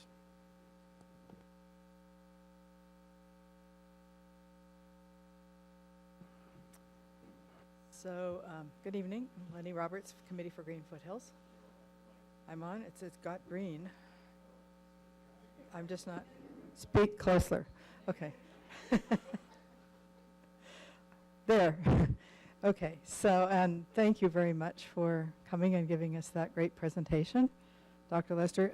So on the agricultural issue, it was an issue that we commented early on the LCP update because the background documents didn't really produce maps that showed the prime soils in the city, so I marked them up. And almost all of the flat lands are coastal terrace prime soils, class 1 or 2. So the ones that are not already subdivided or developed do have high potential for maintaining agricultural, commercial agricultural potential as long as they're large enough. So I think that the recent acquisition by Post, I'm really glad that you highlighted that, is a game changer in Half Moon Bay in many ways, because it shows there's first of all, there's willing farmers, and secondly, there's willing help in the form of a land trust who might be able to step in and help with that long-term solution. So I really encourage the city. The reason the city didn't include agriculture was there was a report done by a company called the Agribusiness Group that really was not for agriculture. So they did a study of several key parcels, including Half Moon Bay Properties parcels, and determined that there were either conflicts with urban land uses next door, or the parcel was too wet, which means there were wetlands, and it would have to be drained in order to be farmed, or other interesting conclusions, which I do have a copy of that report still. So, but it was done very specifically. You know, it had nice histories of the farm family that had been on this land and so forth. But it didn't consider all of the properties. It just used 5 or 6 different examples and concluded that, you know, agriculture was dead. You know, let's forget it. So I think this is a great opportunity to look again, because we have so much interest now in locally grown produce and connecting farms directly with their with consumers, and having agritourism. There's just a lot of different ways that innovative young farm entrepreneurial people can make this farming actually work. We have one of the best climates anywhere to grow. You can grow 3 crops a year of row crops. So it's just, there's a lot of special circumstances on our coastal terraces in Half Moon Bay and the rest of San Mateo Coast that I think really warrant another look at that in the LCP update. Thank you. Thank you. And I don't see any other comment cards or people waving their hands, so I'm going to close public comment and maybe redirect back to you, Dr. Lester, if you want to start working through some of those questions. I wrote some of them down as well. Okay, sure. So starting with the 300 foot of a bluff, does that change the jurisdiction? Yeah, I'd say yes, it does. You know, the Coastal Commission does follow this rule of thumb that it's what's on the ground that matters, and so in theory they're keeping their appeal maps up to date, as are local jurisdictions, with any change, including, for example, sometimes roads are developed that change the first public road, and that changes the appeal jurisdiction. That's come up before. Is there a wetland? Is there a stream? Where's the bluff edge? So yes, the bluff edge, in theory, the appeal zone in theory is retreating inland at, you know, a foot a year or something. So, but I think that's something that city should look at when it updates, or ask, you know, the commission to look at that. The commission's pretty clear and careful on its maps that these are just maps based on the best information at the time, and when they actually go out and look at something, it might change. So when they actually identify where the bluff edge is, that might change the appeal jurisdiction. So to make sure that people aren't relying just on this map in one moment of time. The ag land, is it viable or not? Is that baked into the LCP? I'd say no, and that goes to the last question we had about agriculture in the city. I do think it's interesting to think about where we are with agricultural issues and potential land, and that we should revisit that question, including looking at the prime soils. You know, where are they now, or what's the story with, what do we think about the land right now? And what are its capabilities, and what land uses make sense? I mean, that would be an update question for any resource in any land use. So you should do it with agriculture too. It is interesting to see the, you know, where we've come. I will say that if you read the LUP, if you can take the time to get through chapters 9 and 10, or mostly chapter 9, it's a pretty, it's a little repetitive, but it's pretty nuanced. It's, you know, that vintage 1980s California Coastal Commission narrative style, but it's struggling with this tension between, are the ag lands viable or not? And so I think the report that was mentioned probably explains some of what was going on, and in the end, what I tried to explain was where it ended up with that balance, which was, yes, this is the urban area, but There's still ag land going on, still ag happening. Some of it's not going to last much longer, but some of it will. Let's phase the development over time. Measure D and the downtown core. I think at one time I knew what the origins of that map were in the ordinance. I don't recall offhand. I do think that the update's an opportunity to change that, but there, and this would be a question for the council, which is, I don't recall whether the map is tied to the vote. And if it is, then you may have a proposition. I think there's a point of information from the audience. Right, that's it. Yep. Okay. So if that was part Thank you, of what Madam Mayor. if the public voted on that when they passed Measure D, there may be a question there. But you could definitely amend the LCP and say this is our, downtown area that we want to concentrate development within. And if it didn't conflict with anything otherwise, I think that would be appropriate. Pause and say administratively, it'd be good to, if we're looking to change the LCP, understand, do we need a vote of the public, or is this something the council can do, or how would we change? Yeah, I mean, it's going to have to go to the Coastal Commission too, but. Yeah, we can help clarify what's set in the initiative and what can be changed and how those relate. The water connections and how does the LUP define those, particularly with the affordable housing, I guess was the question. Oh, no, this was just how does the LUP regulate those or not. And it is a little complicated.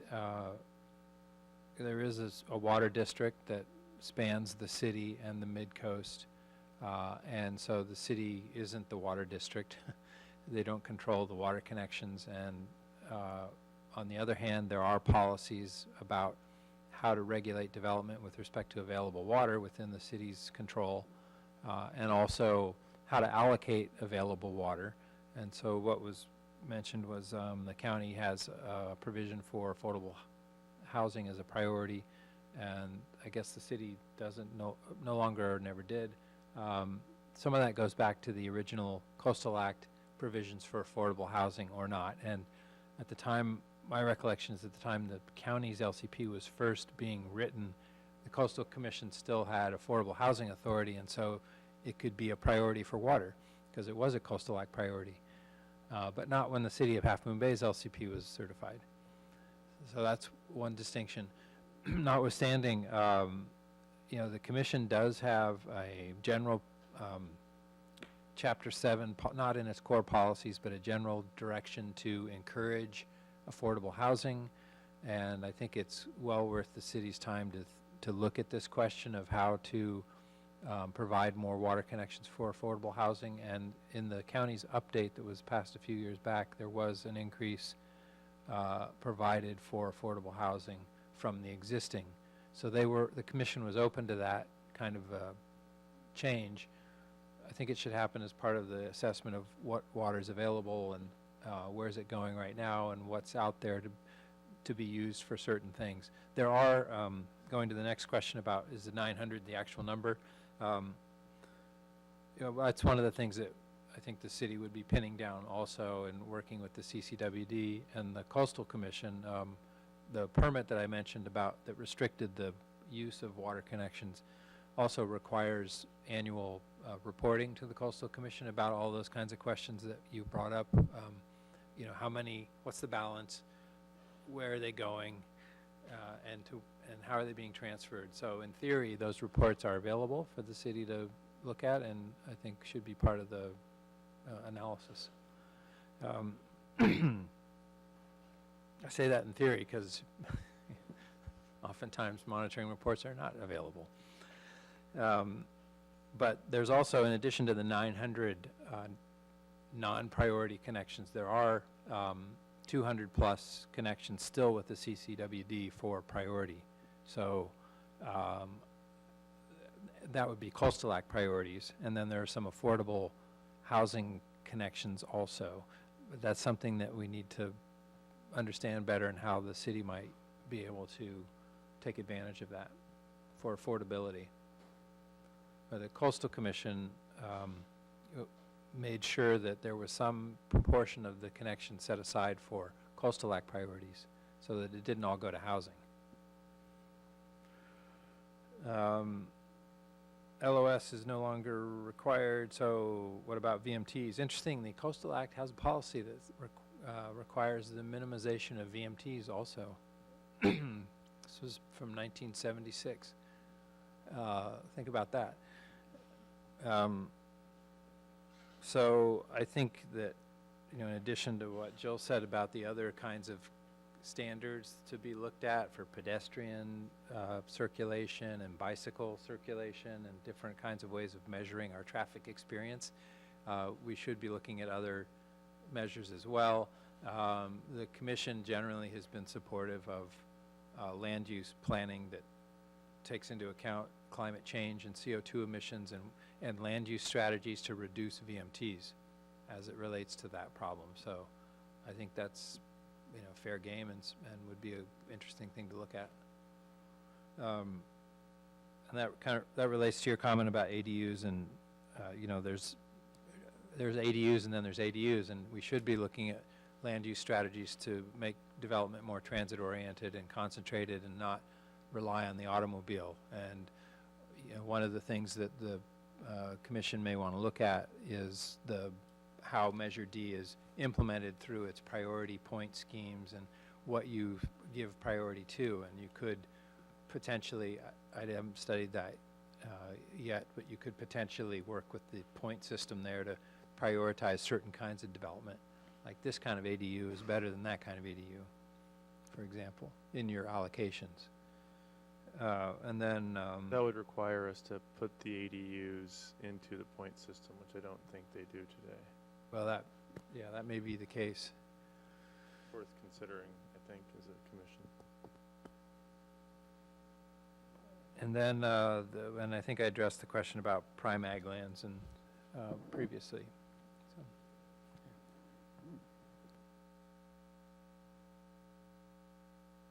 Very good. That was pretty comprehensive. So I'm going to take it back to, I'm going to close the public comments, questions, and whatnot, and bring it back to the Planning Commission for discussion. Right, okay. Through the chair. Several issues that came up that, at least from my past hearing, like the ADUs, we need to figure out what is subject to state statute and what we have control over. For example, that's one that in the past I was told or informed that that was part of the state statute. So that's the way it is. So those are things I think, that's just one. So there are probably others that I think we should be made aware of before we start drafting. And the other one that continues to come up, and I was going to wait, is the LOS, VMT, whatever you want. I can see that if there's no water connections, there won't be any growth. I mean, that's a bottom line on that. But as long as we have roads, adding cars, there could very well be a time that when we add that last car, we're at gridlock for the next year. But I don't want one to be a catch-22 for the other. So, for example, if we have 40 housing units, each that have water connections, each have sewer connections, we're going to add, 50, 60 cars. So how do we prevent saying, okay, nope, even though you have a sewer connection, water connection, this is going to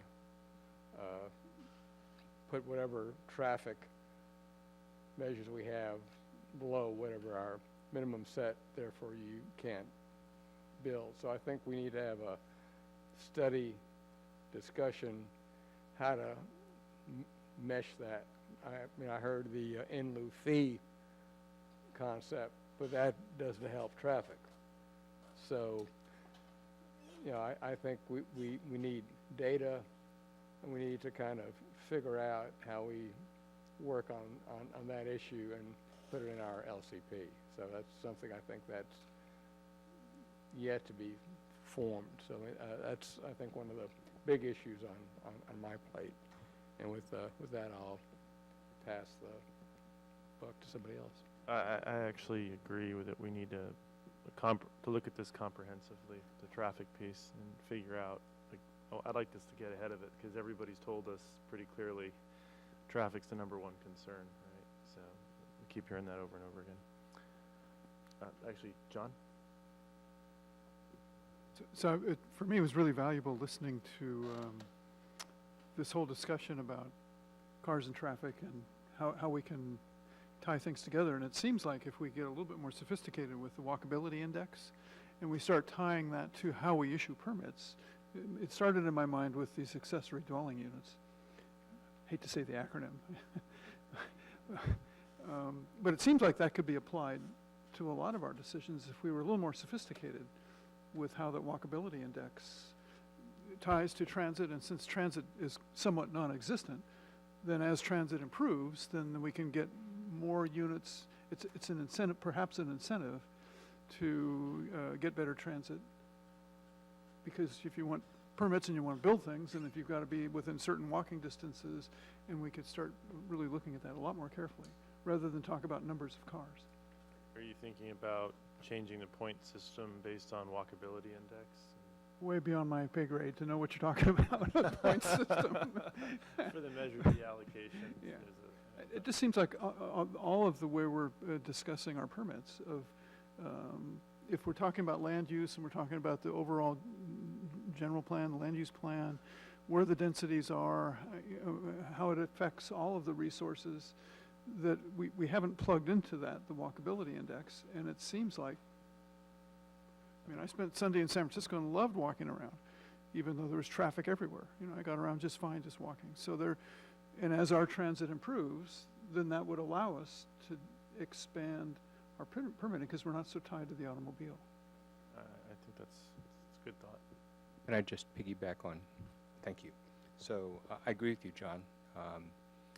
I also think that we have, when we think about the things that generate traffic for us locally, things that are within our control as opposed to the farmer from Fresno that we have limited control over. One issue is the ability to get to some destination that we want to see in town without having to take a car there. The other is, or maybe a specific example of that is jobs. That is, if the person is working in town, then that's a destination that would be integrated into the walkability index. But at least during the very heavy commute periods that we endure, those job destinations that contribute so much traffic are probably over the hill or they're in San Francisco. And so integrated with thinking about our planning for walkability, I would encourage us to be thinking about jobs housing balance as a way of thinking through our commute. That I'll limit myself to that since we're on the subject.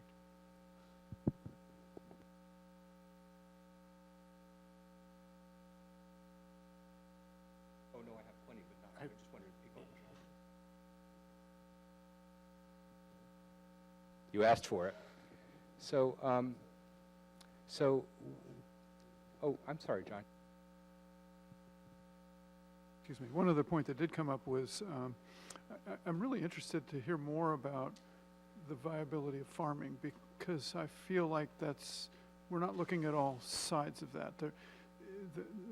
Certainly the land that we have here that's flat land is really viable from a soil point of view, but it's competing in the marketplace for the cost of development and money and the rate of return, you know, and so is there a way in our policies where we can start helping the farmers because they're not having to compete in the marketplace for just the value of the land? Because as it's hard to imagine the value of the land is going down. in the future, you know, because we've kind of got limits to the size of the city here. So and I don't see that we have any of that. It's just sort of anecdotal now. This farmer says we can do this, or these people say we can't do that. And if we start tying the value of the land and start somehow helping the farming community so they're not competing so heavily with the turnover cost of the property. And so that was my other point. Yeah. No, I think it'd be helpful to have something a little more comprehensive on farming. 'Cause we don't have a lot of farmers here talking about these issues. Jimmy? So back when the Coastal Act was in its infancy, within the San Mateo County, I have heard the plan for development to be that intensity of development would occur in a few localized areas, and we would get this concept that had been referred to as a string of pearls, where the development was the pearl, and there'd be this little land area that was less developed. And the idea implicit in that was that if there were open spaces in the area that was the pearl, that we should fall on our sword in order to accommodate that. And I think it's fair with 20/20 or 30-year hindsight now to say that hasn't worked so well. The illustration of priority water that is fueling development in the mid-coast, limiting development locally, suggests to me that that model that particular model doesn't have legs. And I think that the flexibility that Dr. Lester has suggested for us thinking about the rural-urban boundary and the interest of the community in understanding the areas within the city that are open space that the community has told us they value a great deal should make us rethink the idea that we should somehow relegate those lands to development because they're within the urban boundary that exists today. I hope that we can, and of course we have some devices that we've been talking about in earlier meetings, not just the agricultural question that John referenced, but also since many of these areas are subject to open hazards and they are environmentally sensitive habitat, there may be other good bases for identifying them as protected from development. One of the questions that I didn't ask that I will now, you know, we've talked about our local coastal program and our zoning as having these areas that are all slated for development. It looks like it was, you know, Frederick Jackson Turner's frontier thesis or something, that every piece of land was ultimately you know, that we were going to go west and everything was going to get developed. And we don't have an open space conservation or an open space hazard that's or even PUDs that are completely developed, where we can just say this area is done. This area shouldn't be developed because it's a hazard. This area shouldn't be developed because it's habitat. I mean, we have overlays that identify a few of those areas, but we're very careful in our land use designations and our zoning designations, well, at least in our land use designation, not to lay out those special areas where we're saying we're not going to do that. Are there other communities that have done that?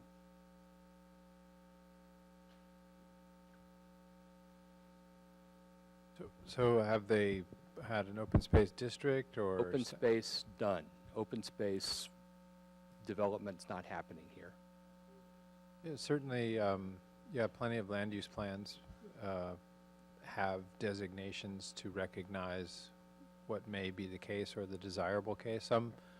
Some lands are zoned open space initially, and because that was the determination that was made. Other lands become zoned open space because it's been acquired and has a conservation easement on it. So it's not unusual. Yeah. So we're not breaking new ground by having this notion of open space that's going to stay open space, as opposed to our current model, which is that it's either urban reserve or it's open space reserve that gets developed when urban reserve doesn't. That's what I wanted to try to be sure I understood.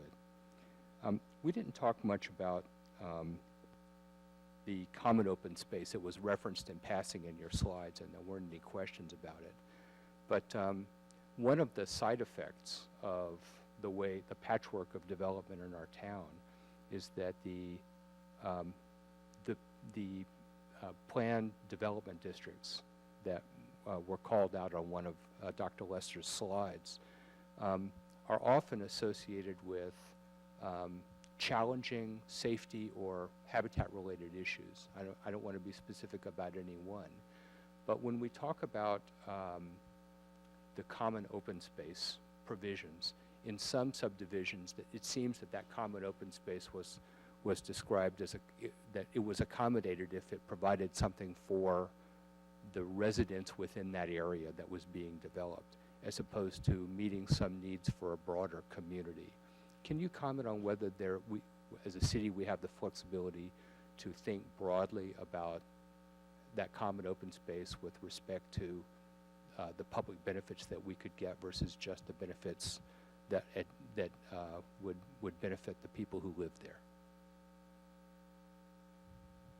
Well, I'd have to qualify. I need to look at the language again more carefully for that question, but my sense is that yes, you could do that the point of the PUD designation was to provide the opportunity to consider all kinds of things flexibly and in relationship to the other dynamics going on in the community and within that property. So I think the open space requirement is probably recognizing both of those features, the need for open space in relationship to immediate development as well as generally in the community. Okay. As we're refining the plan, one element that I didn't see in the document in the presentation, and I just want to test my understanding, is that our objective is to improve the alignment of our local coastal program with the goals of the Coastal Act. That's what we are trying to do. And so changes that, and if we look at the pillars, sensitive, protect coastal resources, maximize coastal access for visitors. If we tried to make changes that reduced protection for coastal resources or limited public access, those are things that would be more challenging for us on review for certification at the Coastal Commission. So I just want to be sure that as we think about this, there's an opportunity to align, but not to depart from the Coastal Act, right? Well, if I was you, that's what I'd be doing, but that's it's the direction of the Planning Commission and the Council ultimately as to how to approach this, but I definitely think this is an opportunity to continue aligning, what you say is aligning the planning, local planning concerns with the state planning concerns. And, that is one of the challenges in this community because and hopefully one of the resources I am bringing is just an appreciation of what those challenges might be once you get to the Coastal Commission. And you're right that if you go in the other direction, those are going to, that's an uphill battle. Right. Okay. Just want to be sure I got that. You mentioned build out. And we have a build-out number that goes a long way back. At one point, I think we presented an LCP amendment that revised our build-out numbers, but I think it got withdrawn before it was certified. I could be wrong about that. But when we're thinking about that build-out, are there, rather than trying to reinvent a machine to help us figure out what the smart new build-out numbers would be. At one point, one of our consultants actually didn't, and this was before Jill was present, there was build-out, the concept of build-out was gone. We had to kind of call for it to be restored. And if there's some nice machines for how we generate that build-out number based on our new insight, this is a comment rather than a question. I hope that we can get the benefit of that and have it visible rather than just present it to the public as though we pulled it out of thin air. Maybe it's related to the amount of water and the amount of transportation. But it would be nice to have that model explicit, so I hope that you can help us get to that. And the last comment was with respect to CEQA, which was something that I think Brian mentioned, and that was to the extent that local, certainly appeals that are presented and considered by the Coastal Commission, but also coastal development permits where people raise concerns about CEQA issues. It has been challenging for members of the public to take those concerns to the Commission. There seems to be a hesitancy to step into that area of appealability. And I wonder if there are changes that we should be considering to our local coastal program, perhaps the incorporation of thresholds, I don't know, as parts of the certified plan that would make it easier for members of the public who have those concerns to see their concerns in appealable projects receive consideration, since they're frequently dismissed.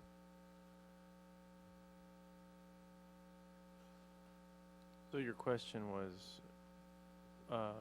or your comment was, should we be making changes that make it easier for the public to appeal projects on CEQA grounds? Well, members of the public do, I have seen quite a few appeals that raise CEQA issues, and generally the staff recommendation and the one that is adopted by the Coastal Commission has been to consider many issues, but the issues that are raised with respect to CEQA generally don't get much traction. And I'm just trying to figure out why. Maybe that's a better way to frame the question. Well, it's an interesting question. The standard of review for an appeal to the Coastal Commission is the certified LCP and the Coastal Act access policies if you're within the first public road in the sea. So, the Commission, in theory, when they're considering an appeal, is focused on, is there an issue raised with respect to those specific standards of review? And CEQA may or may not be embedded somewhere in an LCP as a basis for review. In thinking about that question, if I was the city, I'd be thinking, because this comes up frequently, are the policies clear? Are they the right policies? Do we want to change the standards? Do we need different thresholds depending what the issue is? I would focus on those questions. What do you care about and how do you want it to be reflected in your LCP? And then that becomes the basis for an appeal, as opposed to CEQA or not. The Commission,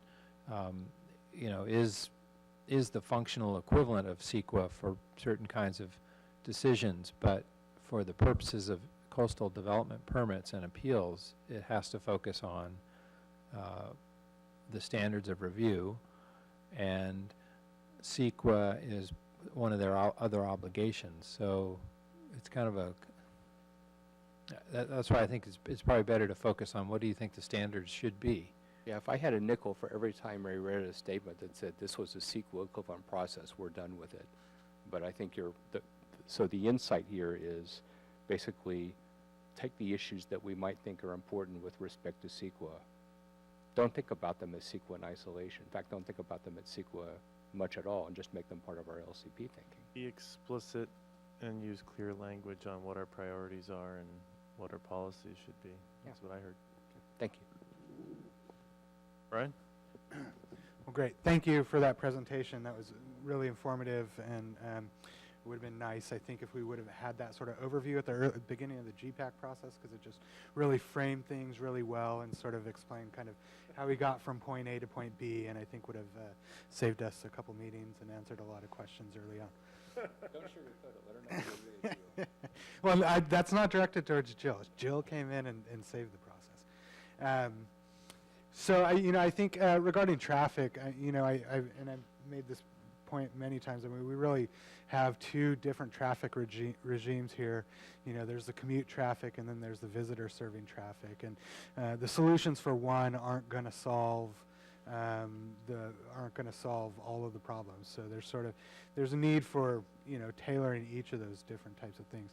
The visitor serving traffic to me is just a really hard nut to crack, because we have to, you know, we have coastal commission policies that, you know, encourage access to the coast.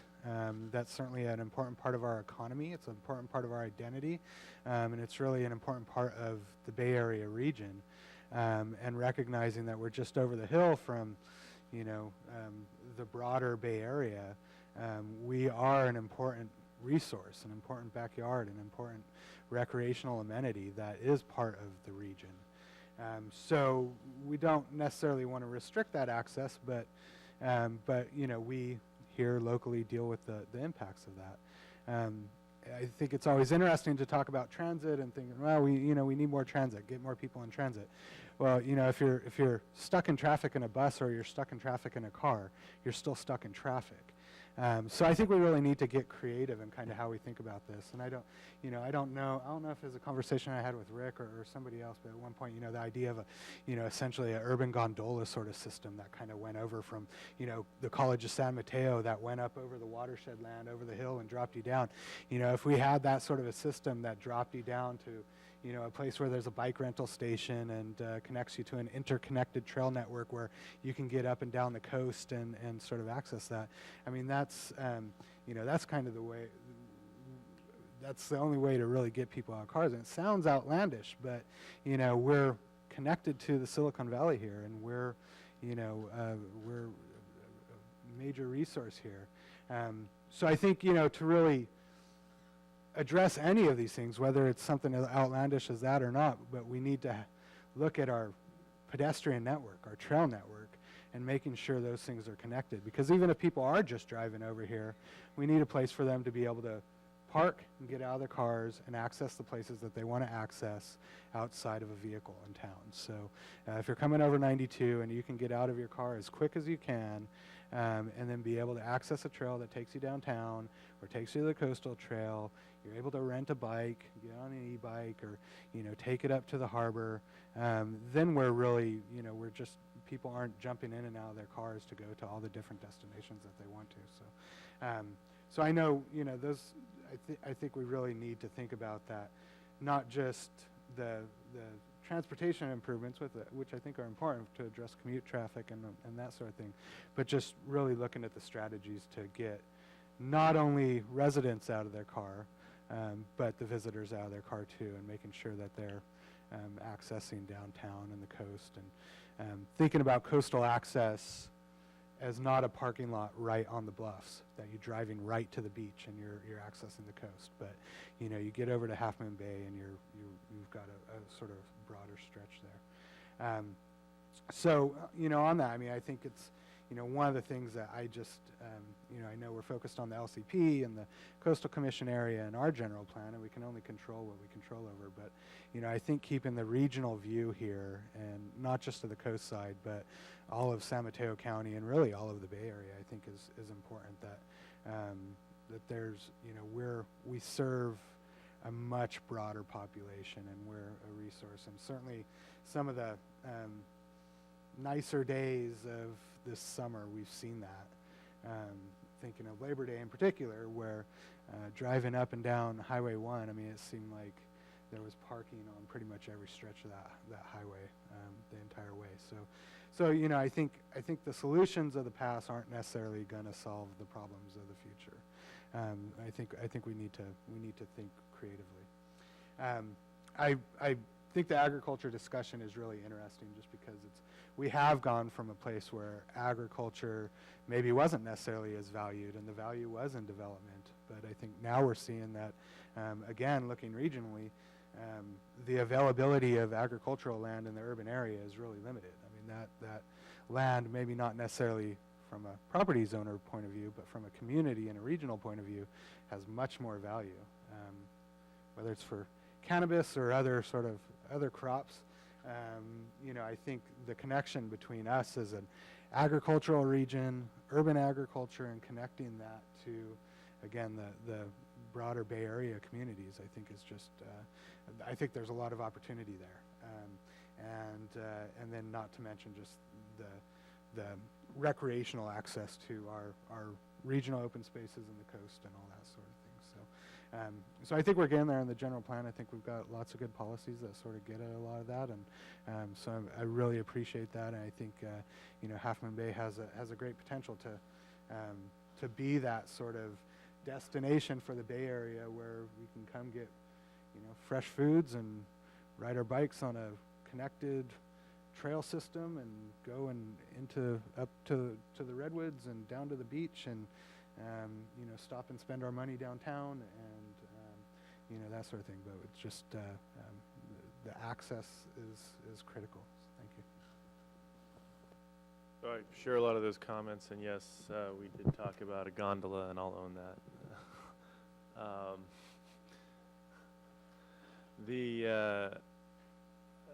I think one of the things that came up and continues to come up is a general framework for how we deal with resources and hazards, eroding bluff tops. And to me, it's like, my question to you, Dr. Lester, is, you know, should we just have something like a mandatory update to maps on a 5-year basis? Is that the kind of policy that we should be directing city staff to implement, so that we know in the course of a 30, 40-year document, there's a cycle to make sure that things like resource maps are updated? Is that part of what we should be doing? I think that's a good idea. You know, that to me, that question is always a balance between the resources available to do that kind of mapping and the benefits of doing it. So certainly in an update, I think you would try to update as much of that kind of information as you can. And then if you wanted to embed an update policy in the LUP to say, you know, the city shall update its hazards maps every 5 years or every 10 years, that would be worth considering. I think it's a question of resources, probably. Certainly, you know, as you know, when people see things on a map, then that becomes what it is, and that creates problems sometimes, because it often is what it isn't. And so updating maps is a good idea, or at least being clear that the map that you have may be out of date. Good. I wanted to just, the only other thing that I wanted to address was the question of permanent open space, and if you had any thoughts about a framework of how do we approach the idea of creating permanent open space as a category, and going away from some of these less, like we have horticulture and floriculture as areas where they're the last area for priority development, but do you have thoughts around how we would go about approaching permanent open space in the community and setting aside lands, like, you know, some people do it at an easement on a parcel by parcel basis, but actually stepping back and saying, no, actually the city wants us to have permanent open space. We want a permanent, I mean, it's the discussion that's very difficult to have, because obviously you run across private property issues when you start having these types of conversations, but curious as to what types of frameworks we might employ as we think about this.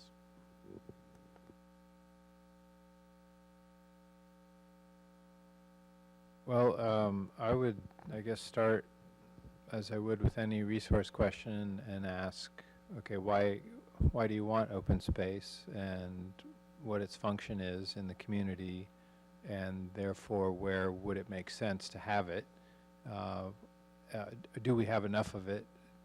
You know, what are the reasons for creating that category in the first place? And then, you know, after you understand why you want it and where it might work, then you have to, you're right, work with existing conditions and existing property owners to see if those are viable options within the city's normal, you know, give and take planning process, a community-based planning process. And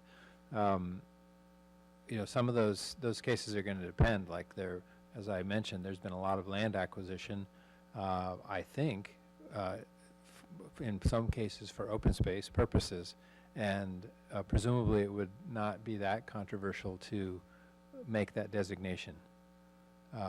It may not be necessary in some big picture in terms of a land use, but it may also be an appropriate and symbolic recognition of what is the case now in Half Moon Bay. So, on the other hand, you're not going to rezone a downtown commercial property to open space for obvious reasons.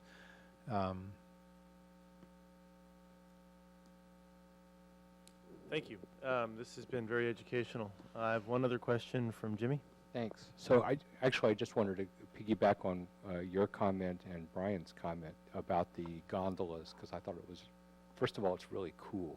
Second, it's not original. Dennis Coleman was talking about that back in the 80s. So, and it's also not new, right? I mean, this is the way we do, this is how you access ski resorts in the summer. This is, the ability to use transit at parks where there are valuable resources like Zion, I don't think that they're just national parks. It's new for us, but it's not new in the world of protecting resources. So I'd like to find a way not to present it as though that we're jumping off this precipice and there's nothing but the bones of people who jumped ahead of us, going down the way. And then with respect to permanent open space, I couldn't agree more that we need to do it. I'm really enthusiastic. I think that the model that Jill is heading for is an attractive one. Your comment about ISHAs or hazards, maintaining our maps. The trick with mandating it every 5 years is that 5 years is a long time in development cycles. And so what we need, maybe in terms of the efficiency of processing an amendment to the maps, maybe we don't want to just have that happen on demand, but we want to be sure that we maintain in our GIS maps a good reservoir of where we've identified hazards and which, by the way, are, in my opinion, throughout the coastal zone, not just at the bluffs. But that we sort of have them queued up, and every so often we batch process them as an amendment. But if an application for development were to come in that may or may not be consistent, we have the point that Dr. Lester made, that our criteria is what's actually true on the ground, not what the map says. So, by maintaining good records, which is something the city has not historically done particularly well, we have a chance to cover those bases without paying the high price of doing more frequent updates. So contingent on that good inventory of discovered hazards and ISHAs, a periodic update like that sounds like a good idea that I can work with. I don't know whether it's 3 years or 5 years. That's it. The objective is having a process that allows us to keep these things current, and I put out 5 years as a floor, not a ceiling. So it's just something to consider as we go through this process. But the idea of making administratively easier, or as facts become aware, we commission these studies frequently, and we get maps that tell us this is an ISHA, this isn't an ISHA. We have people make presentations who have professional credentials. Seems like administratively we should consider incorporating those things into city documents. And just to put a finer point on it, I believe that until very recently, there was an update to the Habitat Area and Water Resources Overlay not too long ago. It is the first update to that map since 1993. That is 24 years of studies where we've identified ISHAs and we never updated the maps. That is appalling. All right. Rick, I had John? just a question about data. And to Brian, I really appreciate what you're talking about, looking at the regional impacts here. So we have our two populations here, people that live here and people that visit here. Is it possible, without a lot of research, to get to the actual numbers of how many people it would take to sustain? So when we're trying to move people around the town, a lot of people can't walk, you know, so we need trams or some low-speed kind of mechanism. And there must be some sort of amount of people that it takes to make any of those systems actually viable. If we want someone to get out of a car, then they're not going to wait for an hour to go somewhere, you know. So is it possible to get to those population numbers? How many people like up and down California, there's towns that are more dense than others.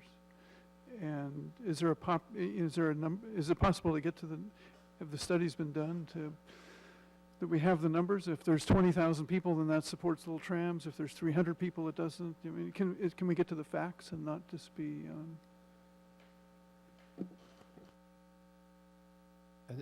Well, I think there's certainly information and data out there for different kinds of transit solutions and or transportation systems. I don't know the numbers off the top of my head, but the general rule of thumb is you need certain densities to make, the regional train systems viable. And I know the city of Santa Cruz, it wasn't a tram, but it was some kind of idea of, a people moving system up the river levee to another part of town inland. But for various reasons was concluded not to be viable or feasible. It may not just be numbers of people, but other issues. You could certainly start looking at those kinds of things. It's not my area of expertise, but be interesting to think about. Right, and I'm not talking about transit going to San Mateo or even the 4 miles Yeah, up I know and you're down. talking It's about just within town. like the 1 mile area of the town. It's pretty small space, but Like moving sidewalks or something. whatever the answer is, yeah. I'm just, how do we, as we go forward, where we're critiquing and trying to work on this plan, if we start asking for that information, is that too much work we're asking for? I guess that's really my question is, how do we get this data? Who does it and how much time does it take and where's the budget for that? Yeah, so John, I think there's a number of local sources about circulator types of transit systems, and we could get you some of those numbers pretty quickly. But I think to really plan something like that in detail, it's a little bit more like this bicycle pedestrian master plan work that we're doing now, and the parks master plan, where we have real specialized focus with consultants who are unique to the field. So I think we can think about this at a policy level with the work that we're doing here, and then as time goes on, as it becomes more of a priority, I think you can drill into that. So I think it's a great question. Thanks. Great, thanks. Very good. Okay, well, I think we've come to the conclusion of that. Did you have any? We have a little more. Bonus material. So I'm going to go really quickly, and I don't need to, we're going to have a status update on where everything is, and we're just going to skip along because you know where everything is. Remembering, though, I do want to note this. These were the key themes after a couple of years of community input that I heard and that staff heard and that we vetted through the GPAC, and the GPAC definitely gave us feedback. And what I found to be just really kind of terrific and starting to have this opportunity to work with Dr. Lester, which has been fabulous. All of this has mattered in our discussions and bringing it to the table. So it's from the past, it's in your present, it's things that he's been thinking about, and it's really consistent with your community's interests. So that was very positive. We've got a few the chapters that you've already seen, you've given us input, and I need to get back and work on those. But frankly, because of this iterative process, I really feel like we need to get through land use a bit more before I end up having to do it 2 or 3 times, and probably just want to do it once. So we're focused right now on land use, and I'm also supporting the Huffman Broadway work on the ESHA mapping. So that is very active. It's a lot of work, and it's going to be high value, and we'll get it to you as soon as we can. But we just got our detailed LiDAR data. It's coming in right now from San Mateo County. It was later than they anticipated. They had to do quite a bit of quality control on their data.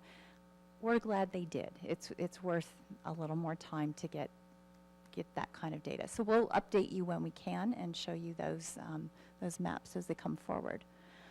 So those are the ones that we're really going to have in our dialogue. And what I noticed tonight in your discussion, we have a lot to come back to you with, but there were a few kind of strategy items that were presented that I didn't hear anybody bite on. Do you want us to look into lot retirements, mergers, or any of those other kinds of tools that have come up? Yes. Okay. That's what we assumed, but it just wasn't on the table as much as we expected. Okay. And we don't know if we can be ready for November 14th, but you have an open meeting. We don't have any regular business ready. So if we can, we are both going to try to prepare something for you. If we're not ready, we won't hold the meeting just to hold the meeting. So we'll keep you posted on that. There's a 5th Tuesday this month, so we do have 3 weeks, so that is helpful. We may need a special session before the end of the year because I'll give you your planning manager's update in a minute, and you'll see that your other meetings are getting pretty booked up. So thank you. Okay, thank you. All right, with that, thank you, Dr. Lester. Thank you, Jill. So that item's closed. Moving on to the planning manager's report.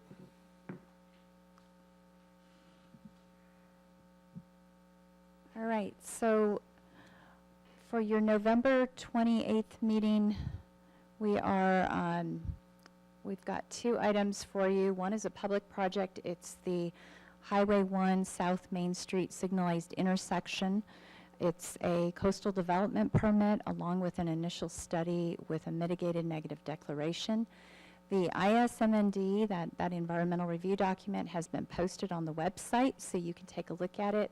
I will send you a link to it. I've been waiting until we had this meeting, and so you'll have a chance to read that in advance. And then we also have a single-family home that had an initial study, neg deck, with it as well. That one is not posted yet because it has a shorter review period, and as soon as it's up, we'll get that to you.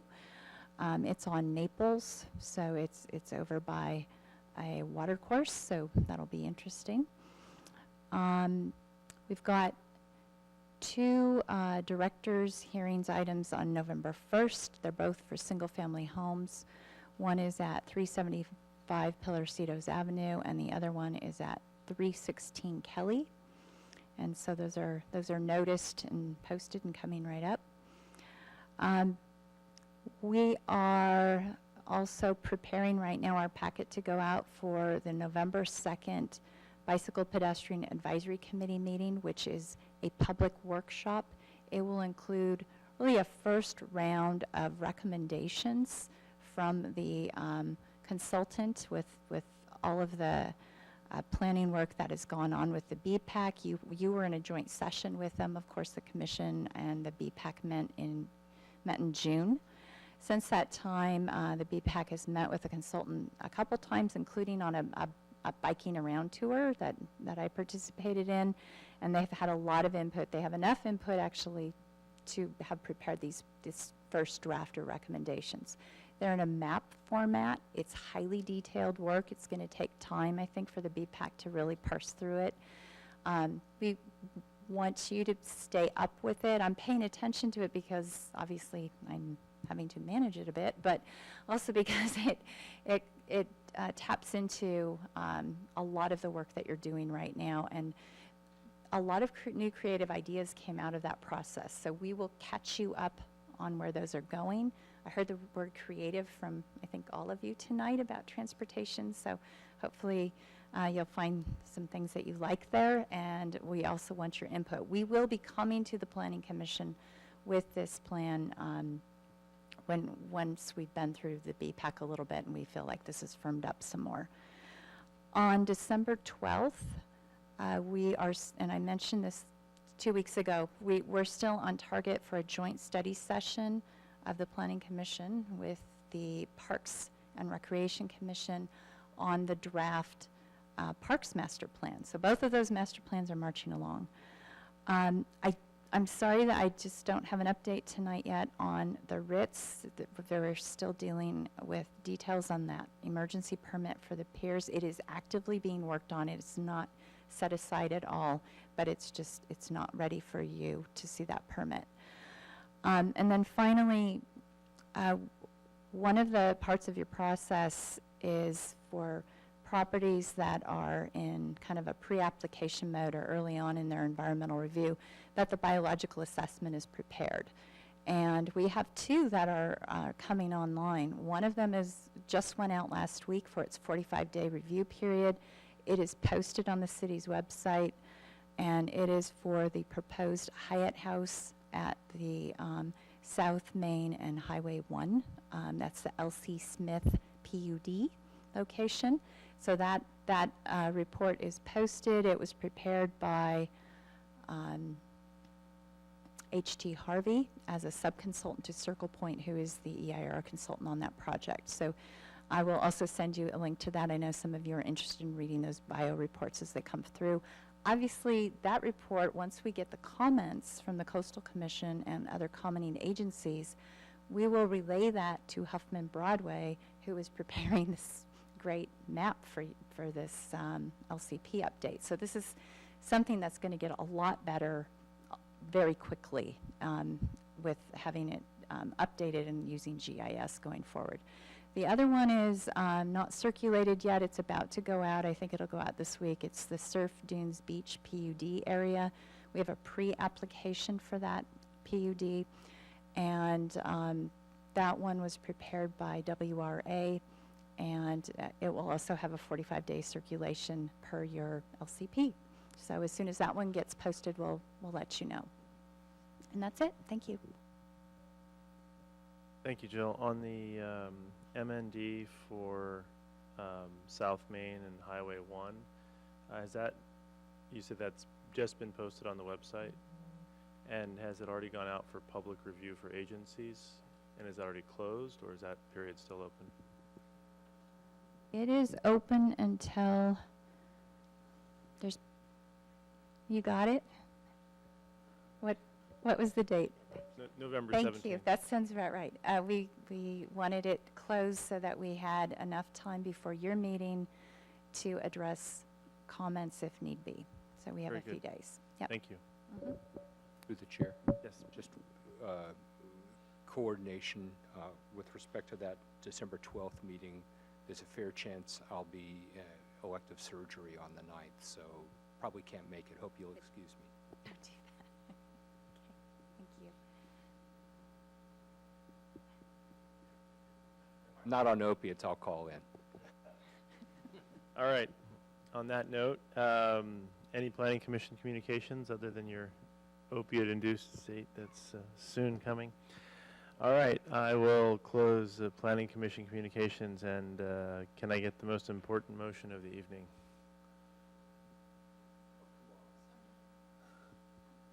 I will move to close the meeting. My second. Can I get a vote? Aye. Aye. All right. Thank you. You mean leave this air-conditioned room? I mean, you know, it's...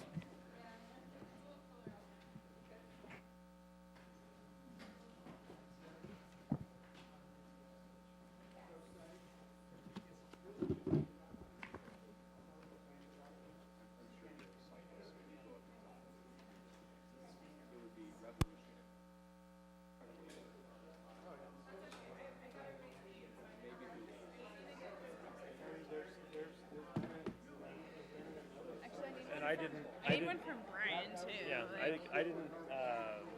didn't give my voice to the meetings minutes that I wasn't here for. Okay, so the only thing I need is the 26th from you. And this one was.